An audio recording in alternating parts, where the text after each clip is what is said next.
서울 평창동에 위치한 아우라그룹 강 회장의 고택 응접실은 보이지 않는 전쟁터였다. 대한민국 유수의 재벌가 딸들이 한자리에 모여 저마다의 아름다움과 지성을 뽐내고 있었다.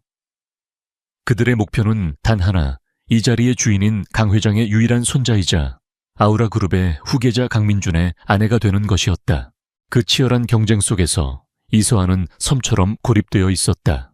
다른 아가씨들이 미술과 경제에 대한 해박한 지식을 뽐내며 강 회장과 대화를 나누는 동안 서아는 오직 자신의 앞에 놓인 딸기 케이크에만 집중하고 있었다.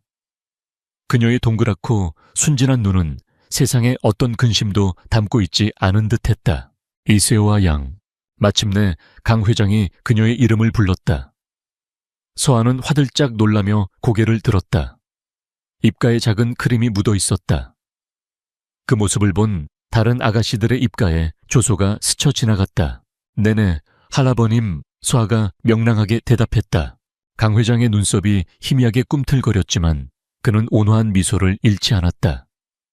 서아 양의 취미는 무엇인가? 케이크 먹기요. 그녀는 망설임 없이 대답했다. 그리고 예쁜 디저트 사진 찍기요. 어허, 그렇군. 그럼 앞으로의 꿈은 무엇인가? 매일매일 맛있는 케이크를 먹는 거요. 응접실 안에는 어색한 침묵이 흘렀다. 서아의 부모는 사색이 되어 고개를 숙였고 경쟁자들은 더 이상 비웃음을 감추지 않았다. 저렇게 머리가 텅 빈 여자가 어떻게 이 자리에 끼게 되었는지 이해할 수 없다는 표정들이었다. 바로 그때 응접실의 문이 열리고 한 남자가 들어왔다. 강민준. 그가 들어서는 순간 실내 온도가 몇 도는 내려간 것 같았다. 얼음처럼 차가운 표정 타인을 압도하는 냉정한 카리스마. 그는 이 모든 상황이 지긋지긋하다는 듯 짜증이 어린 눈으로 방 안을 훑었다. 다들 모이셨군요. 그의 목소리는 감정 없이 메말라 있었다. 왔느냐 민준아. 강 회장이 손자를 맞았다. 여기 있는 아가씨들을 보거라. 내 아내가 될 사람을 네가 직접 골랐으면 해서 불렀다. 민준의 시선이 아가씨들을 차례로 훑었다. 그의 눈길이 닿을 때마다 그녀들은 애써 미소를 지으며 자신을 어필하려 했다.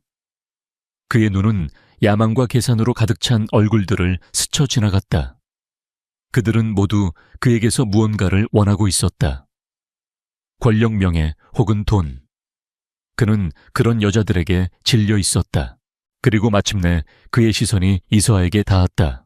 그녀는 유일하게 그를 쳐다보고 있지 않았다. 그녀는 어느새 새로 가져온 초콜릿 무스 케이크를 작은 포크로 조심스럽게 떠먹고 있었다. 마치 세상에서 가장 중요한 일을 하고 있는 사람처럼 민준의 머릿속에서 빠른 계산이 이루어졌다. 제요 여자들 모두가 상어다. 결혼하는 순간부터 내 인생에 사사건건 간섭하며 권력을 탐하겠지.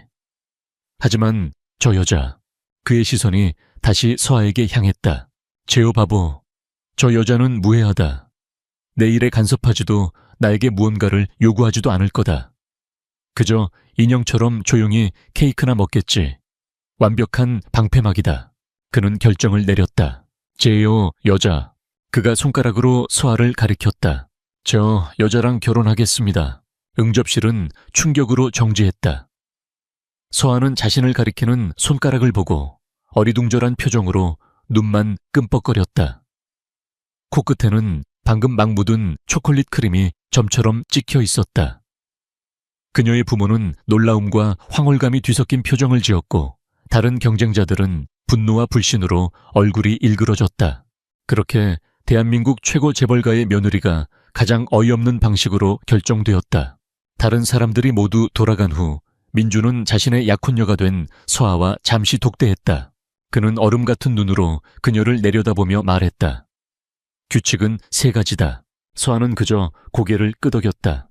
첫째, 내 서재에 들어오지 마라. 둘째, 내 일에 대해 묻지 마라. 셋째, 내게서 그 어떤 것도 기대하지 마라. 아내로서의 애정, 남편으로서의 관심, 그 무엇도.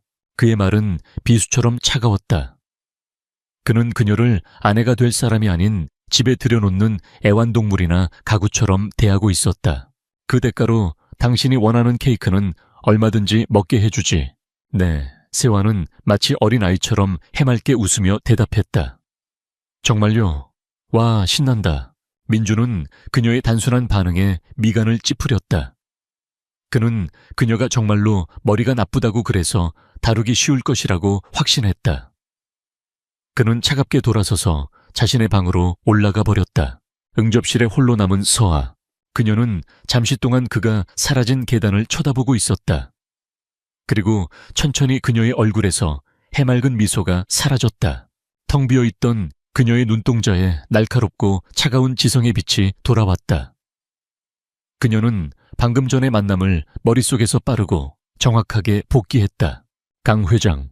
겉으로는 온화하지만 사람의 본질을 꿰뚫어 보는 늙은 여우. 나를 선택한 데에는 분명 다른 이유가 있을 것이다. 경쟁자들, 전형적인 상류층의 오만함과 야망. 이들은 앞으로 나의 가장 큰 적이 될 것이다.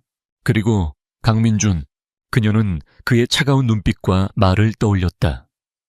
완벽한 얼음 왕자, 그는 나를 완벽한 바보로 보고 있다. 내가 파고들 수 있는 가장 안전한 약점이지. 그녀는 자신의 계획의 첫 번째 단계가 성공적으로 끝났다는 것을 알았다. 가장 어려운 관문이었던 강민준의 아내가 되는 것에 성공한 것이다. 그녀의 진짜 목적. 그것은 아우라 그룹의 며느리가 되는 것이 아니었다. 그녀는 이 거대한 성체의 가장 깊숙한 곳으로 들어가 그들이 감추고 있는 비밀을 파헤쳐야만 했다. 희귀병을 앓고 있는 어린 동생을 살릴 수 있는 유일한 열쇠. 그것은 바로 아우라 그룹의 바이오 연구소에 잠들어 있었다. 그리고 그곳에 접근하기 위해서는 반드시 강민준의 아내가 되어야만 했다. 가하면은 성공적으로 썼어. 채 오르며 그녀는 창밖을 바라보았다. 그녀의 얼굴은 더 이상 케이크를 보고 기뻐하던 단순한 소녀의 얼굴이 아니었다. 그것은 자신의 운명을 건 거대한 도박판에 막 발을 들여놓은 냉철한 승부사의 얼굴이었다. 이제부터 시작이야, 이소아. 그녀의 조용하지만 위험한 전쟁은 그렇게 시작되고 있었다. 강민준과의 결혼 생활은 계약서의 내용처럼 건조하고 단순했다. 이소아의 새로운 삶은 거대한 세장 속에서의 완벽한 영이 그 자체였다. 그녀는 아무것도 모르는 케이크만 좋아하는 바보 아내 역할을 충실하게 수행했다. 아침에 일어나면 그녀는 커다란 거실에 푹신한 소파에 앉아 하루 종일 어린이 만화 채널을 보았다. 그녀의 앞에는 언제나 저택의 파티시에가 만든 달콤한 디저트들이 놓여 있었다. 저택의 고용인들은 그녀를 어린 사모님이라 부르며 한심하다는 듯한 동정과 경멸이 뒤섞인 시선으로 바라보았다. 사모님, 오늘 간식은 초콜릿 퐁당과 마카롱입니다. 와, 정말요, 최고예요. 서아는 마치 세상을 다 가진 아이처럼 기뻐했다. 그녀의 이런 순진한 반응은 그녀가 정말로 머리가 나쁘고 생각이 없다는 인상을 주기에 충분했다. 특히 민준의 사촌이자 아우라 그룹의 이사인 최유라는 노골적으로 그녀를 무시하고 괴롭혔다. 형님도 참 취향이 독특하시지. 저런 케이크만 아는 바보를 아내로 들이다니. 유라는 서아가 들으라는 듯이 큰 소리로 하녀에게 말하곤 했다. 어머, 새언니, 만화 재밌으세요. 그렇게 유치한 것만 보니 머리가 나빠지는 거 아닐까요? 서아는 그런 유라의 조롱에 그저 헤헤 웃으며 대답할 뿐이었다. 유라 아가씨도 같이 볼래요. 이 만화에 나오는 토끼가 정말 귀여워요. 그녀의 이런 동문서답과 천진난만한 반응은 유라를 더욱 화나게 만들었다. 상대가 전혀 타격을 받지 않으니 괴롭히는 재미조차 없었다. 하지만 밤이 되어 그녀의 방에 홀로 남게 되면 서아는 완벽하게 다른 사람으로 변했다.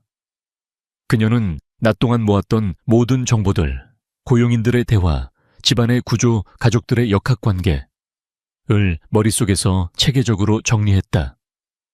그녀는 자신의 방에 숨겨둔 소형 태블릿으로 아우라 그룹의 주가 변동과 최신 뉴스들을 분석했다. 그녀의 최종 목표인 아우라 바이오 연구소에 접근하기 위한 계획을 한 단계씩 치밀하게 세워나가고 있었다. 한편 강민주는 자신의 뭐랄까, 거의 신경을 쓰지 않았다. 그는 그녀가 자신의 삶에 어떤 영향도 미치지 않는 그저 할아버지를 만족시키기 위한 장식품이라고 생각했다. 그녀의 유치한 행동들은 그의 신경을 거슬리게 했지만 적어도 그녀는 다른 여자들처럼 그에게 무언가를 요구하거나 그의 일에 간섭하지 않았다. 그 점 하나만은 마음에 들었다. 하지만 그 평화로운 무관심에 아주 작은 균열이 생기기 시작했다. 어느 날 밤 민주는 자신의 서재에서 골머리를 앓고 있었다. 아우라 그룹이 새로 출시할 친환경 자동차의 글로벌 부품 공급망, 서플라이 체인에 심각한 문제가 생긴 것이다. 그는 며칠 밤낮으로 이 문제를 해결하기 위해 매달렸지만 복잡하게 얽힌 실타래는 좀처럼 풀리지 않았다. 다음 날 아침 식탁에는 무거운 침묵이 흘렀다. 민주는 밤샘 작업으로 피곤한 얼굴이었고 서아는 평소처럼 포크로 팬케이크를 쿡쿡 찌르며 장난을 치고 있었다. 그때 거실 한쪽에서 놀고 있던 서아가 알록달록한 레고 블록으로 무언가를 만들기 시작했다. 그녀는 블록으로 복잡하고 기이한 형태의 길을 만들었다. 우와, 보세요. 이렇게 길을 만드니까 자동차들이 하나도 안 막히고 쌩쌩 달려요. 그녀는 작은 자동차 장난감을 자신이 만든 길 위로 굴리며 혼자 신나서 소리쳤다. 민주는 짜증스럽게 그녀를 쳐다보았다. 아침부터 저 유치한 소음이라니. 하지만 그의 시선이 그녀가 만든 블록 구조물에 닿는 순간 그의 뇌가 번개라도 맞은 듯이 멈췄다. 서아가 만든 길은 중앙 집중적인 물류 허브를 거치지 않고 여러 개의 거점을 통해 부품을 분산시켜 공급하는 탈중앙화 물류 네트워크, 모델을 완벽하게 구현하고 있었다. 그가 며칠간 고민했던 문제에 대한 너무나도 단순하고 명쾌한 해답이었다. 아, 연이겠지. 민주는 고개를 저었다. 저런 바보가 이런 복잡한 개념을 알 리가 없었다. 그저 아이들의 장난이 우연히 자신의 고민과 맞아떨어졌을 뿐이라고 그는 결론 내렸다. 하지만 그의 머릿속에서는 그녀가 만든 블록의 이미지가 떠나지 않았다. 두 번째 균열은 몇 주 뒤에 일어났다. 이번에는 새로 론칭할 화장품 브랜드의 마케팅이 문제였다. 자연주의, 친환경 같은 진부한 컨셉으로는 더 이상 소비자들의 마음을 사로잡을 수 없었다. 그는 새롭고 강력한 슬로건이 필요했다. 그날 저녁 그는 거실에서 서류를 보고 있었고 서아는 소파에 누워 어린이용 자연 다큐멘터리를 보고 있었다. 화면에는 작은 씨앗이 거대한 숲을 이루는 과정이 나오고 있었다. 세상에서 가장 작은 씨앗 한 톨이 세상에서 가장 거대한 숲의 약속을 품고 있답니다. 다큐멘터리의 성구가 따뜻한 목소리로 말했다. 그 순간 서아가 박수를 치며 그 말을 노래처럼 따라 불렀다. 작은 씨앗, 커다란 숲, 작은 씨앗이 커다란 숲이 된대요. 그녀의 순진한 목소리가 민준의 귓가를 파고들었다. 작은 씨앗이 품은 거대한 숲의 약속. 민준은 들고 있던 펜을 떨어뜨렸다. 완벽했다. 그것은 단순한 슬로건을 넘어 브랜드의 철학을 담을 수 있는 강력한 스토리였다. 그는 다시 한번 소름이 돋는 우연에 놀랐다. 하지만 이번에도 그는 애써 그것이 우연일 뿐이라고 자신을 타이르는 수밖에 없었다. 하지만 그의 마음속 깊은 곳에서는 의심이라는 작은 씨앗이 싹트기 시작했다. 결정적인 사건은 강 회장과의 바둑 대결에서 일어났다. 어느 주말 오후 강 회장은 서아를 자신의 서재로 불러 바둑을 두자고 제안했다. 사야가 바둑 둘 줄 아느냐? 아니요, 처음 봐요. 돌멩이가 예쁘네요. 모두가 그녀가 당연히 질 것이라고 생각했다. 민준 역시 할아버지가 저 바보를 데리고 무슨 소일거리를 하시려는 건가 생각했다. 서아는 정말로 아무렇게나 두는 것처럼 보였다. 그녀는 바둑의 정석이나 규칙을 전혀 무시한 채 이리저리 돌을 놓았다. 하지만 이상하게도 그녀의 아무렇게나 놓은 돌들은 절묘하게 강 회장의 수를 방해하고 그의 공격을 막아냈다. 결국 그날의 대국은 누구도 예상치 못했던 무승부로 끝이 났다. 대국이 끝나자 강 회장은 껄껄 웃으며 서아의 머리를 쓰다듬었다. 이 아이 참으로 물건일세. 아주 재미있는 아이야. 강 회장의 눈빛은 그저 손주 며느리를 귀여워하는 눈빛이 아니었다. 그 안에는 모든 것을 꿰뚫어 보는 듯한 날카롭고 흥미로운 빛이 담겨 있었다. 그날 밤 민주는 잠을 이룰 수 없었다. 그는 자신의 서재에서 지난 몇 주간의 거실과 식당의 CCTV 영상을 몇 번이고 돌려보았다. 그녀가 만들었던 블록 구조물, 그녀가 노래처럼 불렀던 다큐멘터리의 대사, 그리고 할아버지와의 바둑대국. 그는 영상을 확대했다. 그리고 마침내 찾아냈다. 모든 사람들이 다른 곳을 보고 있을 때 아주 찰나의 순간, 케이크를 향해 있던 그녀의 얼굴에서 순진하고 텅 비어있던 표정이 사라졌다. 대신 그 자리에는 모든 상황을 분석하는 듯한 차갑고 날카로운 지성이 스쳐 지나갔다. 그것은 1초도 안 되는 아주 짧은 순간이었지만 민준의 눈은 그것을 놓치지 않았다. 그는 의자 등받이에 몸을 깊숙이 기댔다. 그리고 그의 입가에 아주 천천히 차갑고도 흥미로운 미소가 번지기 시작했다. 무해한 인형인 줄 알았더니 능숙한 거짓말쟁이였군. 그는 배신감 대신 아주 강렬한 흥미와 호기심을 느꼈다. 이 재미없는 계약 결혼이 갑자기 세상에서 가장 흥미로운 게임처럼 느껴지기 시작했다. 그는 자신의 바비에와 까하, 보살, 바보 아내가 쓰고 있는 가면 뒤에 진짜 얼굴이 궁금해서 견딜 수가 없었다. 강민준의 의심이 싹트는 동안에도 최유라의 이서아에 대한 경멸은 날이 갈수록 깊어졌다. 그녀의 눈에 이서아는 머릿속에 온통 케이크와 만화 생각뿐인 이용 가치가 높은 완벽한 바보였다. 그리고 그녀는 그 바보를 이용해 자신의 가장 큰 라이벌인 강민준에게 치명타를 날릴 계획을 세웠다. 아우라 그룹은 현재 정부가 주관하는 차세대 스마트시티 구축 사업의 수주를 위해 총력을 기울이고 있었다. 수조 원이 걸린 이 거대한 프로젝트의 성공 여부는 그룹의 미래를 좌우할 만큼 중요했다. 그리고 최유라는 바로 이 프로젝트를 망가뜨릴 생각이었다. 사혜 언니, 요즘 오빠랑은 좀 어때요? 어느 날 오후 유라는 평소와 달리 아주 다정한 얼굴로 서아에게 다가왔다. 그녀는 손에 예쁘게 포장된 마카롱 상자까지 들고 있었다. 민준 오빠가 워낙 무뚝뚝해서 새언니가 고생이 많죠. 제가 두 사람 사이가 좋아지게 좀 도와줄게요. 서아는 의아한 표정으로 그녀를 바라보았다. 이 여우 같은 여자가 또 무슨 꿍꿍이일까? 하지만 그녀는 여전히 순진한 얼굴로 고개를 갸웃거렸다. 정말요? 어떻게요? 유라는 핸드백에서 작은 USB 하나를 꺼내 서아의 손에 쥐어주었다. 이거 민준 오빠가 사무실에 두고 간 거예요. 그녀가 비밀스럽게 속삭였다. 내일 아침에 있을 스마트시티 최종 입찰 프레젠테이션에 꼭 필요한 아주 중요한 파일이래요. 새언니가 오늘 밤에 몰래 오빠 서재 책상 위에 올려두면 오빠가 분명 기뻐할 거예요. 그것은 너무나도 허술하고 유치한 함정이었다. 서아는 민준이 자신의 서재에 그 누구도 심지어 할아버지인 강 회장조차 들이지 않는다는 사실을 알고 있었다. 유라는 이 USB를 통해 프로젝트를 망치는 동시에 서아와 민준의 사이를 이간질할 속셈이었다. USB 안에 든 파일이 무기겠군. 서아는 속으로 생각했다. 우와, 정말요? 저한테 이렇게 중요한 임무를 맡겨주시다니 고마워요. 유라 아가씨. 그녀는 마치 대단한 상이라도 받은 아이처럼 기뻐하며 USB를 품에 꼭 안았다.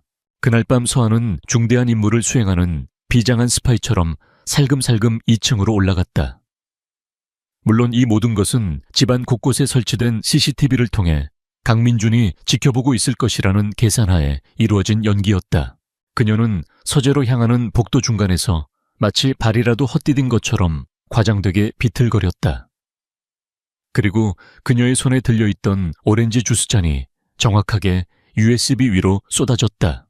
어머나 어떡해. 서아는 금방이라도 울음을 터뜨릴 것 같은 표정으로 소리쳤다. 그녀의 비명소리에 근처에 있던 하녀가 달려왔다. 사모님 괜찮으십니까? 네, 내가 아주 중요한 걸 망가뜨렸어요.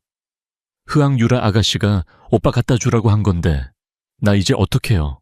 그녀는 흠뻑 젖은 USB를 들고 발을 동동 굴렀다. 완벽한 연기였다.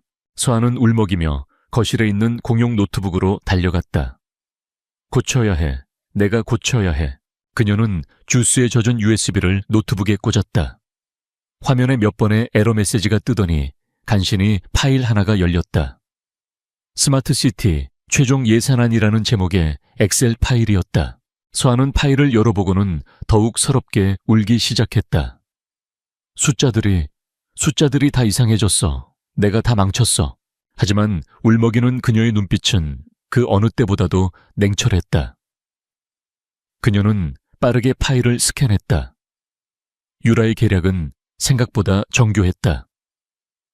예산안의 항목별 금액을 교묘하게 부풀려 전체 사업비를 터무니없이 높게 보이도록 만들었고, 중요한 계산 수식 몇 개를 의도적으로 망가뜨려 보고서 전체의 신뢰도를 떨어뜨렸다. 이대로 제출했다면 아우라그룹은 탐욕스럽고 무능한 기업으로 낙인 찍혀 입찰에서 탈락할 것이 뻔했다. 서한은 눈물을 뚝뚝 흘리면서 키보드 위에서 손가락을 마구잡이로 두드리기 시작했다. 마치 컴퓨터를 전혀 다룰 줄 모르는 사람이 당황해서 아무키나 누르는 것처럼 보였다. 하지만 그 혼란스러운 움직임 속에서 그녀의 손가락은 놀라운 속도와 정확성으로 움직이고 있었다. 그녀는 망가진 수식을 순식간에 복원했고 부풀려진 예산 항목들을 현실적인 수치로 되돌려 놓았다.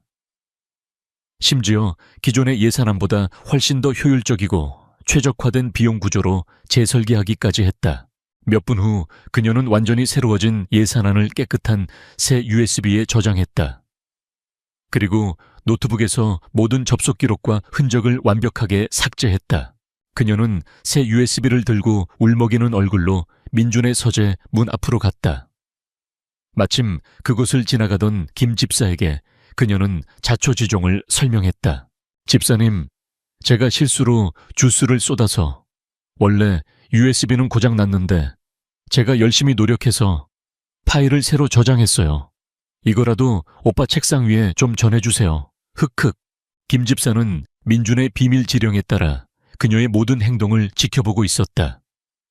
그는 복잡한 표정으로 그녀가 내민 새 USB를 받아들었다. 서재 안강민준은 자신의 모니터를 통해 이 모든 광경을 실시간으로 지켜보고 있었다. 그의 얼굴은 어떤 감정도 읽을 수 없는 포커페이스였지만 그의 눈동자는 흥미롭게 빛나고 있었다. 김 집사에게서 건네받은 USB. 그는 그것을 자신의 컴퓨터에 꽂아 파일을 열었다. 그리고 그는 할 말을 잃었다. 파일 안에는 흠잡을 데 없이 완벽한 예산안이 들어있었다. 그가 이끌던 TF팀이 몇 주간 만든 초안보다도 훨씬 더 뛰어나고 논리적이며 설득력 있는 보고서였다. 그는 CCTV 화면을 되돌려 그녀가 키보드를 두드리던 모습을 다시 확인했다. 마구잡이로 보였던 그녀의 손놀림은 사실 현란한 연주에 가까운 전문가의 타이핑이었다. 이제 모든 의심은 확신으로 변했다. 당신 도대체 정체가 뭐야? 그의 입가에 떠올랐던 미소가 더욱 짙어졌다. 다음 날 스마트시티 사업 최종 입찰 프레젠테이션 현장. 최유라는 강민준이 어떤 망신을 당할지 기대하며 의기양양하게 앉아 있었다. 하지만 프레젠테이션을 위해 무대에 오른 민준은 한치의 망설임도 없이 서아가 수정한 예산안을 발표했다. 그의 발표는 완벽했고 그가 제시한 예산안은 모든 경쟁사들을 압도할 만큼 훌륭했다. 결과는 아우라그룹의 압도적인 승리였다. 유라는 충격에 휩싸였다. 그녀는 자신의 완벽한 계획이 어떻게 실패했는지 도저히 이해할 수 없었다. 하지만 그녀의 불행은 거기서 끝나지 않았다. 그녀가 심어놓은 스파이 프로젝트 팀의 박 부장이 갑자기 감사팀에 의해 연행되었다. 서아가 거실 노트북에서 파일을 열려고 시도했을 때 그녀가 의도적으로 일으킨 몇 번의 로그인 에러가 서버에 기록되었고 그것을 수상하게 여긴 민준의 보안팀이 파일의 출처를 역추적하여 최초 작성자인 박 부장을 찾아낸 것이다. 박 부장은 모든 것이 최유라 이사의 지시였다고 자백했다. 유라는 자신의 사무실에서 박 부장이 끌려나가는 모습을 망연자실하게 바라보았다. 자신의 꾀에 자신이 완벽하게 넘어가 버린 것이다. 그녀는 멍청한 올케에게 제대로 한 방 먹었다는 사실을 깨닫고 분노의 몸을 떨었다. 같은 시각 자신의 사무실로 돌아온 강민주는 휴대폰에 저장된 사진 한 장을 보고 있었다. 계약 결혼이 결정되던 날 케이크를 먹으며 바보처럼 웃고 있던 이서아의 사진이었다. 그의 차가웠던 호기심은 이제 완전히 다른 감정으로 변질되고 있었다.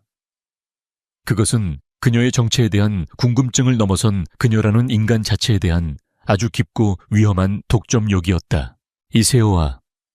그가 사진 속 그녀의 얼굴을 손가락으로 쓰다듬으며 나지막이 읊조렸다.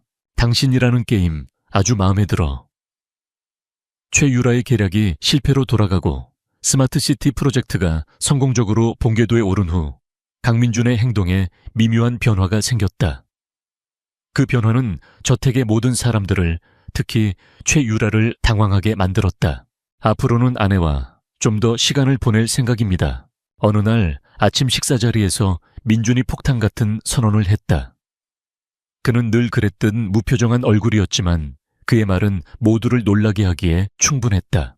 아내가 아직 이 집에 적응을 못하는 것 같으니 남편으로서 돕는 게 당연하겠지요. 그럴싸한 이유였지만 그동안 아내를 투명인간 취급했던 그의 태도를 생각하면 아무도 믿지 않았다. 최유라는 저 바보 같은 계집이 오빠에게 무슨 꼬리를 친 게 분명하다고 생각하며 분노에 찬 눈으로 서아를 쏘아보았다. 하지만 서아는 그저 눈을 동그랗게 뜨고 포크로 소시지를 찍으며 와 정말요 신난다 라고 외칠 뿐이었다. 그날 이후 민준의 발아래 보자 네 바보 안에 길들이기 아니 바보 안에 탐색하기 프로젝트가 시작되었다. 그는 정말로 그녀에게 시간을 쏟기 시작했다. 그는 그녀에게 선물을 안겨주었다. 하지만 그 선물들은 다른 재벌가 남편들이 아내에게 주는 다이아몬드나 명품 가방이 아니었다. 이건 뭐예요? 서아는 자신의 방을 가득 채운 거대한 곰 인형들을 보며 물었다. 당신이 좋아할 것 같아서. 민주는 무심하게 대답했다. 그는 그녀에게 한정판 캐릭터 피규어 세트, 세상의 모든 젤리를 모아놓은 듯한 과자 선물 세트, 그녀가 즐겨보는 만화 캐릭터 상품들을 사다 주었다. 그는 그녀를 시험했다. 그녀가 이런 유치한 선물에 만족하지 않고 더 비싸고 값비싼 것을 요구하는지 보고 싶었다. 하지만 서아는 그의 시험을 완벽하게 통과했다. 그녀는 곰 인형을 껴안고 뒹굴었고 젤리를 보며 아이처럼 기뻐했다. 그녀는 단 한 번도 보석이나 돈을 탐내는 기색을 보이지 않았다. 그녀는 완벽한 어린아이를 연기했다. 그리고 며칠 뒤 민주는 두 번째 폭탄을 터뜨렸다. 주말에 놀이공원에 가지. 그의 말에 저택은 다시 한번 발칵 뒤집혔다. 일밖에 모르던 웃는 모습 한번 제대로 보인 적 없던 얼음 왕자가 자신의 바보 아내를 데리고 사람이 가장 많은 놀이공원에 가겠다고 선언한 것이다. 토요일 아침 두 사람은 정말로 롯데월드로 향했다. 민주는 주변의 시선을 아랑곳하지 않고 서아의 손에 커다란 솜사탕을 들려주고 그녀의 머리에 우스꽝스러운 토끼 머리띠를 직접 씌워주었다. 우와, 토끼다 토끼. 서아는 머리띠를 만지며 신나게 방방 뛰었다. 그들은 마치 평범한 연인처럼 보였다. 다정한 남편과 철없는 아내. 하지만 그들의 내면은 치열한 탐색전이 벌어지고 있었다. 민주는 그녀의 모든 행동과 표정 사소한 말 한마디까지 놓치지 않고 분석했다. 그녀의 영희 속에서 진짜 모습을 찾아내기 위해. 서아 역시 그의 이런 갑작스러운 친절의 의도가 무엇인지, 그가 어디까지 알고 있는지 파악하기 위해 온 신경을 곤두쓰고 있었다. 사건은 회전 목마를 타기 위해 줄을 서 있을 때 일어났다. 한 남자가 인파에 떠밀리는 척하며 민준에게로 비틀거리며 다가왔다. 그의 손에는 아주 작은 크기의 도청장치가 들려 있었다. 그의 목표는 민준의 코트 주머니에 저것을 몰래 넣는 것이었다. 그것은 너무나도 순식간에 일어난 전문가의 소행이었다. 민준조차 거의 알아채지 못할 뻔한 순간이었다. 하지만 이서아는 보았다. 그녀의 뛰어난 동체 시력과 상황 판단 능력은 남자의 미세한 손놀림과 그의 눈빛에 스치는 목적성을 놓치지 않았다. 그녀는 즉시 행동했다. 그녀는 마치 발이 꼬이기라도 한 것처럼 아주 우스꽝스럽고 과장된 몸짓으로 넘어졌다. 그리고 그녀의 손에 들려있던 끈적끈적한 솜사탕이 정확하게 남자의 손과 코트를 향해 날아갔다. 어머나, 내 솜사탕. 소아가 울상을 지으며 소리쳤다. 남자는 순식간에 끈적한 설탕 범벅이 되었다. 그의 계획은 완벽하게 실패했고 그는 당황한 얼굴로 욕설을 내뱉으며 인파 속으로 사라졌다. 민주는 이 모든 것을 바로 옆에서 지켜보았다. 그것은 너무나도 완벽한 타이밍에 완벽한 실수였다. 그녀의 넘어지는 동작, 솜사탕이 날아간 각도. 그것은 우연이라고 하기에는 너무나도 정교했다. 그것은 바보의 실수를 가장한 천재적인 방어 기술이었다. 그 순간 그의 머릿속에 있던 마지막 퍼즐 조각이 맞춰졌다. 그의 아내는 바보가 아니었다. 그녀는 정체를 알 수 없는 엄청난 훈련을 받은 고수였다. 어쩌면 자신을 보호하기 위해 할아버지가 보낸 비밀 요원일지도 모른다고 그는 생각했다. 그의 차가웠던 호기심은 이제 경외감과 감탄, 그리고 그녀에 대한 강력한 보호 본능으로 변해가고 있었다. 그는 더 이상 그녀와 게임을 하고 있는 것이 아니었다. 그는 진심으로 이 위험한 여자에게 흥미를 느끼고 그녀를 자신의 곁에 두고 싶어졌다. 집으로 돌아오는 차 안의 공기는 미묘하게 달라져 있었다. 민주는 말이 없었지만 서아를 바라보는 그의 시선은 이전보다 훨씬 더 깊고 강렬해져 있었다. 당신, 그가 조용히 입을 열었다. 꽤 덤벙거리는군. 서아는 그저 헤헤, 죄송해요 라며 바보처럼 웃었다. 하지만 그녀는 알고 있었다. 그가 말하는 것이 단순히 솜사탕에 대한 이야기가 아니라는 것을. 저택에 도착했다. 서아가 차에서 내리려는 순간 민준이 그녀의 손목을 붙잡았다. 그의 손은 따뜻하고 단단했다. 이소아 씨. 그가 처음으로 낮고 진지한 목소리로 그녀를 불렀다. 조심해. 그것은 경고이자 선언이었다. 나는 알고 있다는. 서아의 해맑았던 가면이 순간 미세하게 흔들렸다. 그녀의 눈이 그의 깊은 눈동자와 마주쳤다. 말하지 않아도 그들은 서로를 이해하고 있었다. 그들의 게임은 이제 새로운 국면으로 접어들었다. 그는 더 이상 관찰자가 아니었다. 그는 이제 그녀의 편이 그녀를 지키는 어둠 속의 기사가 되기로 결심하고 있었다. 그리고 서아는 자신의 기사가 생각보다 훨씬 더 빨리 자신의 정체에 접근해오고 있다는 사실에 짜릿한 긴장감을 느꼈다. 놀이공원에서 돌아온 그날 밤 저택의 공기는 이전과 완전히 달라져 있었다. 이소아는 자신의 방으로 돌아가려 했지만 강민준이 그녀를 막아섰다. 잠깐 나 좀 보지. 그의 목소리는 낮고 진지했다. 그는 그녀를 이끌고 자신이 그토록 들어오지 말라고 경고했던 2층의 서재로 향했다. 그가 스스로 자신의 첫 번째 규칙을 깨뜨린 것이다. 오래된 규칙은 이제 소용없다는 무언의 신호였다. 서재는 어둡고 위압적이었다. 거대한 책상과 벽면을 가득 채운 책들. 이곳은 강민준이라는 남자의 성역이자 그의 머릿속과도 같은 공간이었다. 그는 서아를 자신의 맞은편 의자에 앉혔다. 두 사람 사이에는 팽팽한 긴장감이 흘렀다. 민주는 변죽을 울리지 않았다. 그는 얼음 같은 눈으로 그녀를 똑바로 응시하며 단도직입적으로 물었다. 당신 정체가 뭐야? 서아의 심장이 쿵 내려앉았다. 올 것이 왔다고 그녀는 생각했다. 계속 연기할 생각이라면 그만두는 게 좋을 거야. 민준이 말을 이었다. 그는 테이블 위에 서류 몇 장을 던졌다. 물류 공급망 문제에 대한 해답을 줬던 당신의 레고 블록 구조물. 친환경 화장품의 완벽한 슬로건이 되었던 당신의 혼잣말. 할아버지를 상대로 무승부를 이끌어냈던 당신의 우연한 바둑 실력. 그리고 오늘 놀이공원에서 날 노리던 놈을 막아냈던 당신의 실수까지. 그는 차갑게 웃었다. 우연은 이렇게 자주 일어나지 않아, 이소아 씨. 이제 그 바보 같은 가면은 벗어.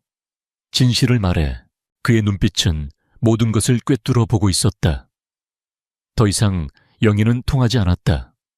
서한은 마른 입술을 깨물었다. 그녀는 모든 것을 걸고 진실을 말하기로 결심했다. 그녀는 이 차가운 남자 안에 숨어있는 아주 작은 가능성에 희망을 걸어보기로 했다. 그녀는 깊은 숨을 들이마셨다. 제 본명은 이서아가 맞아요. 그녀의 목소리는 더 이상 어리숙하지 않았다. 차분하고 지적인 그녀 본연의 목소리였다. 하지만 당신이 알던 그런 사람은 아니에요. 그녀는 모든 것을 털어놓기 시작했다. 그녀가 사실은 미국 월가에서 최연소 펀드 매니저로 이름을 날렸던 금융분석가였다는 사실. 하지만 거대 자본의 음모에 휘말려 모든 것을 잃고 가족을 지키기 위해 자신의 신분을 감추고 살아야만 했다는 과거. 그리고 그녀가 이 집에 들어와야만 했던 진짜 이유. 제게는 남동생이 하나 있어요. 민우라고. 그녀의 목소리가 가늘게 떨리기 시작했다. 민우는 아주 희귀한 유전병을 앓고 있어요. 전 세계적으로도 치료법이 없는 병이죠. 그녀의 눈에 눈물이 고였다. 강철 같던 그녀의 가면이 동생의 이야기 앞에서 무너져 내리고 있었다. 그런데 유일한 희망이 있었어요. 바로 아우라 그룹의 바이오 연구소. 그곳에서 제 동생의 병과 관련된 중요한 연구를 진행하고 있다는 사실을 알게 됐어요. 하지만 그 연구 데이터는 그룹의 최고 기밀이었죠. 외부인은 절대 접근할 수 없는. 그녀는 고개를 숙였다. 제가 당신의 아내가 되려고 했던 이유는 돈이나 명예 때문이 아니었어요. 어떻게든 이 집에 들어와 그 연구소에 접근해서 제 동생을 살릴 단서를 찾고 싶었어요. 그것뿐이었어요. 그녀의 고백이 끝나자 서재에는 무거운 침묵이 흘렀다. 제가 당신을 속인 거 알아요. 그녀가 눈물을 흘리며 말했다. 어떤 벌이든 달게 받을게요. 그러니 제발 그 연구만은 멈추지 말아주세요. 제 동생 좀 살려주세요. 그녀는 의자에서 내려와 그의 앞에 무릎을 꿇으려 했다. 하지만 그녀가 무릎을 꿇기 전 민준이 자리에서 일어나 그녀를 막아섰다. 그는 화를 내지 않았다. 그의 눈에는 복잡한 감정이 소용돌이치고 있었다. 그녀의 이야기에 대한 충격, 그녀의 용기와 지성에 대한 감탄, 그리고 그녀의 절박한 상황에 대한 깊은 연민. 그는 그녀에게서 자신과 비슷한 모습을 보았다. 가족을 지키기 위해 자신을 버리고 외로운 싸움을 하고 있는 모습.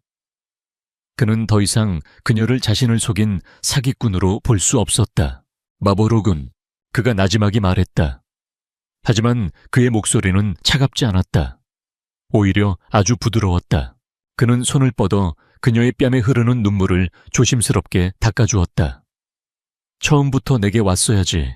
왜 혼자서 그런 무거운 짐을 지고 있었던 거야. 그는 그녀의 어깨를 잡고 일으켜 세웠다. 새로운 계약을 하지. 그가 그녀의 눈을 똑바로 바라보며 말했다. 종이로 된 계약서가 아니라 당신과 나 우리 둘 사이의 계약을. 당신은 이제부터 나의 진짜 파트너가 되는 거야. 당신의 그 비상한 머리로 내가 이 회사 안의 적들을 모두 물리치는 것을 도와. 그 대가로 나 강민주는 아우라 그룹의 모든 것을 걸고 당신 동생의 치료법을 찾는데 모든 자원을 쏟아붓겠다고 약속하지. 바이오 연구소의 모든 데이터는 이제부터 당신의 것이야. 서한은 그의 제안에 충격을 받아 그를 멍하니 바라보았다. 그의 눈에는 동정이 아닌 진심 어린 존중과 신뢰가 담겨 있었다. 그는 그녀를 처벌하는 대신 그녀에게 손을 내밀고 있었다. 그녀는 천천히 고개를 끄덕였다. 눈물이 다시 흘러내렸지만 그것은 슬픔의 눈물이 아닌 감사와 희망의 눈물이었다. 민주는 말없이 그녀를 자신의 품으로 끌어당겼다. 그것은 서툴지만 따뜻한 위로와 보호의 포옹이었다. 그녀는 그의 단단한 가슴에 얼굴을 묻고 처음으로 자신이 혼자가 아니라는 사실에 안도했다. 오랫동안 그들은 그렇게 서로를 안고 있었다. 더 이상 가짜 부부도 서로를 탐색하는 적도 아니었다. 그들은 비밀과 목표를 공유하는 세상에서 가장 완벽한 파트너가 되었다. 이제부터 민준이 그녀의 귓가에 속삭였다. 당신을 괴롭히는 모든 것들로부터 내가 당신을 지켜줄게. 당신의 가족들, 그리고 내 숙부까지도. 당신은 더 이상 바보 연기를 할 필요 없어. 당신은 그냥 내 옆에서 공주처럼 보호받기만 하면 돼. 그것은 그가 그녀에게 하는 첫 번째 진짜 약속이었다. 서재 안두 사람의 그림자가 하나로 합쳐졌다. 그들의 진짜 이야기는 이제 막 시작되고 있었다. 그들은 이제 함께 그들을 둘러싼 어둠과 맞서 싸울 것이다. 아우라 그룹의 긴급 이사회가 소집되었다. 거대한 회의실의 공기는 살얼음판처럼 차가웠고 이사들의 얼굴에는 긴장과 탐욕 그리고 불안이 뒤섞여 있었다. 회의의 중심에는 최유라가 있었다. 그녀는 그 어느 때보다 자신감 넘치는 모습으로 단상 앞에 서서 강민준 회장에 대한 불신임만을 상정하고 있었다. 존경하는 이사님 여러분, 저는 오늘 비통한 심정으로 이 자리에 섰습니다. 그녀는 슬픈 표정을 연기하며 자신이 얼마나 회사를 걱정하고 있는지를 역설했다. 강민준 회장님께서 최근 수주한 스마트시티 프로젝트 겉보기에는 화려한 성공처럼 보입니다. 하지만 그 이면을 들여다보면 심각한 문제가 숨어 있습니다. 그녀는 미리 준비한 조작된 보고서를 화면에 띄웠다. 보고서는 프로젝트가 심각한 재정난에 부딪혔으며 이 모든 것이 강민준 회장의 독단적이고 무모한 경영 방식 때문이라고 지적하고 있었다. 그녀는 매수한 전문가들의 소견을 덧붙이며 이대로 가다가는 그룹 전체가 위험에 빠질 것이라고 주장했다. 이 모든 것은 회장님께서 최근 사적인 감정에 치우쳐 회사 경영에 집중하지 못하고 있기 때문입니다. 그녀는 교묘하게 이서아를 겨냥했다. 따라서 저는 그룹의 미래를 위해 강민준 회장의 경영권을 일시적으로 정지하고 제가 의장 대행을 맡아 이 위기를 수습할 것을 제안하는 바입니다. 그녀의 연설은 설득력이 있었다. 그녀가 매수해둔 몇몇 이사들이 즉시 동조하며 박수를 쳤다. 다른 중립적인 이사들 역시 그녀가 제시한 그럴싸한 증거 앞에서 흔들리기 시작했다. 회의는 그녀의 의도대로 흘러가고 있었다. 그녀는 승리를 확신했다. 강민준은 회의 내내 팔짱을 낀 채 아무 말 없이 그녀의 연극을 지켜보고 있었다. 그의 침묵을 유라는 패배를 인정한 나약함이라고 착각했다. 마침내 투표가 시작되려 할 때였다. 민준이 처음으로 입을 열었다. 그의 목소리는 차분했지만 회의실 전체를 울릴 만큼 강력했다. 투표하기 전에 그가 말했다. 이 프로젝트에 대한 또 다른 분석 보고를 들어봐야 할 것 같습니다. 모두의 시선이 그에게 쏠렸다. 저의 아내이자 제 가장 신뢰하는 전략자문인 이서아 씨의 보고를 말입니다. 그의 말이 끝나기 무섭게 회의실의 문이 열렸다. 이서아가 안으로 걸어 들어왔다. 회의실에 있던 모든 사람들이 자신의 눈을 의심했다. 그곳에는 더 이상 케이크나 좋아하는 바보 소녀가 없었다. 날카롭고 지적인 분위기를 풍기는 파워 수트를 입고 차갑고 자신감 넘치는 표정을 한 완전히 다른 사람이 서 있었다. 그녀는 또각거리는 구두 소리를 내며 망연자실하게 쳐다보는 최유라를 지나쳐 단상으로 향했다.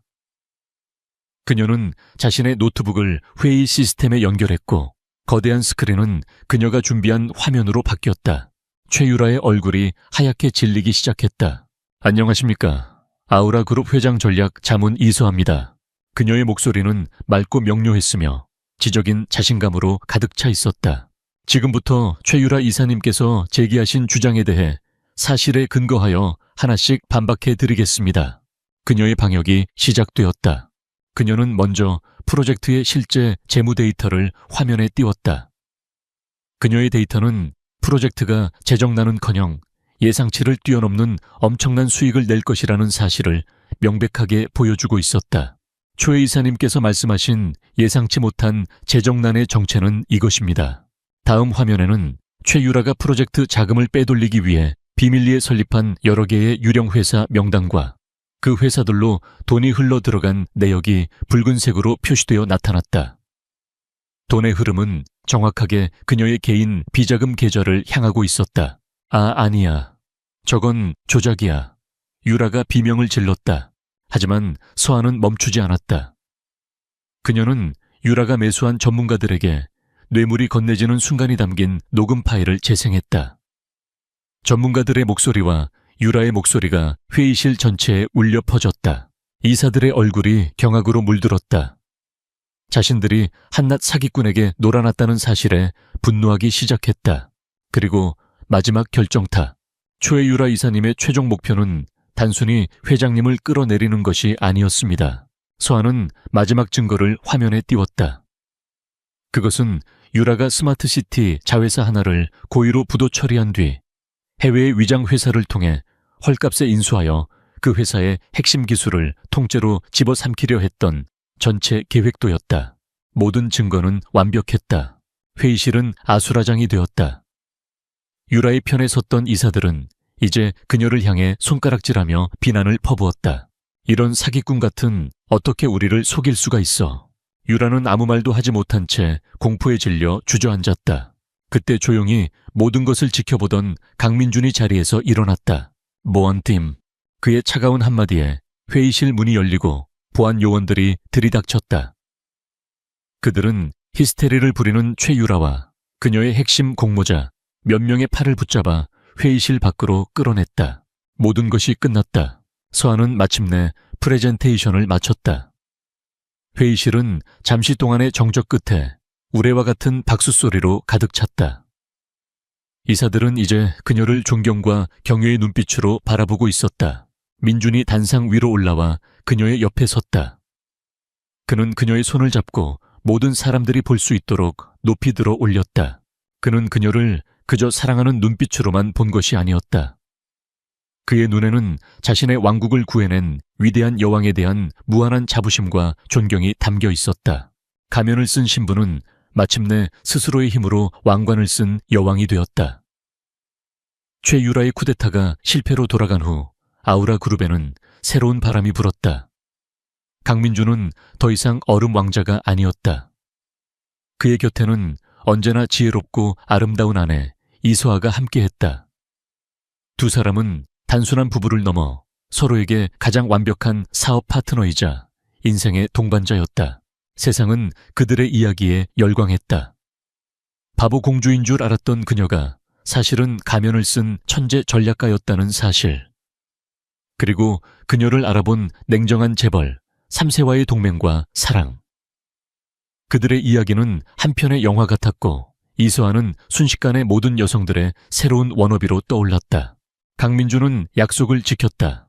그는 즉시 아우라 바이오 연구소의 모든 역량을 동원하여 서아의 동생 민우의 병을 치료하기 위한 특별 TV팀을 꾸렸다.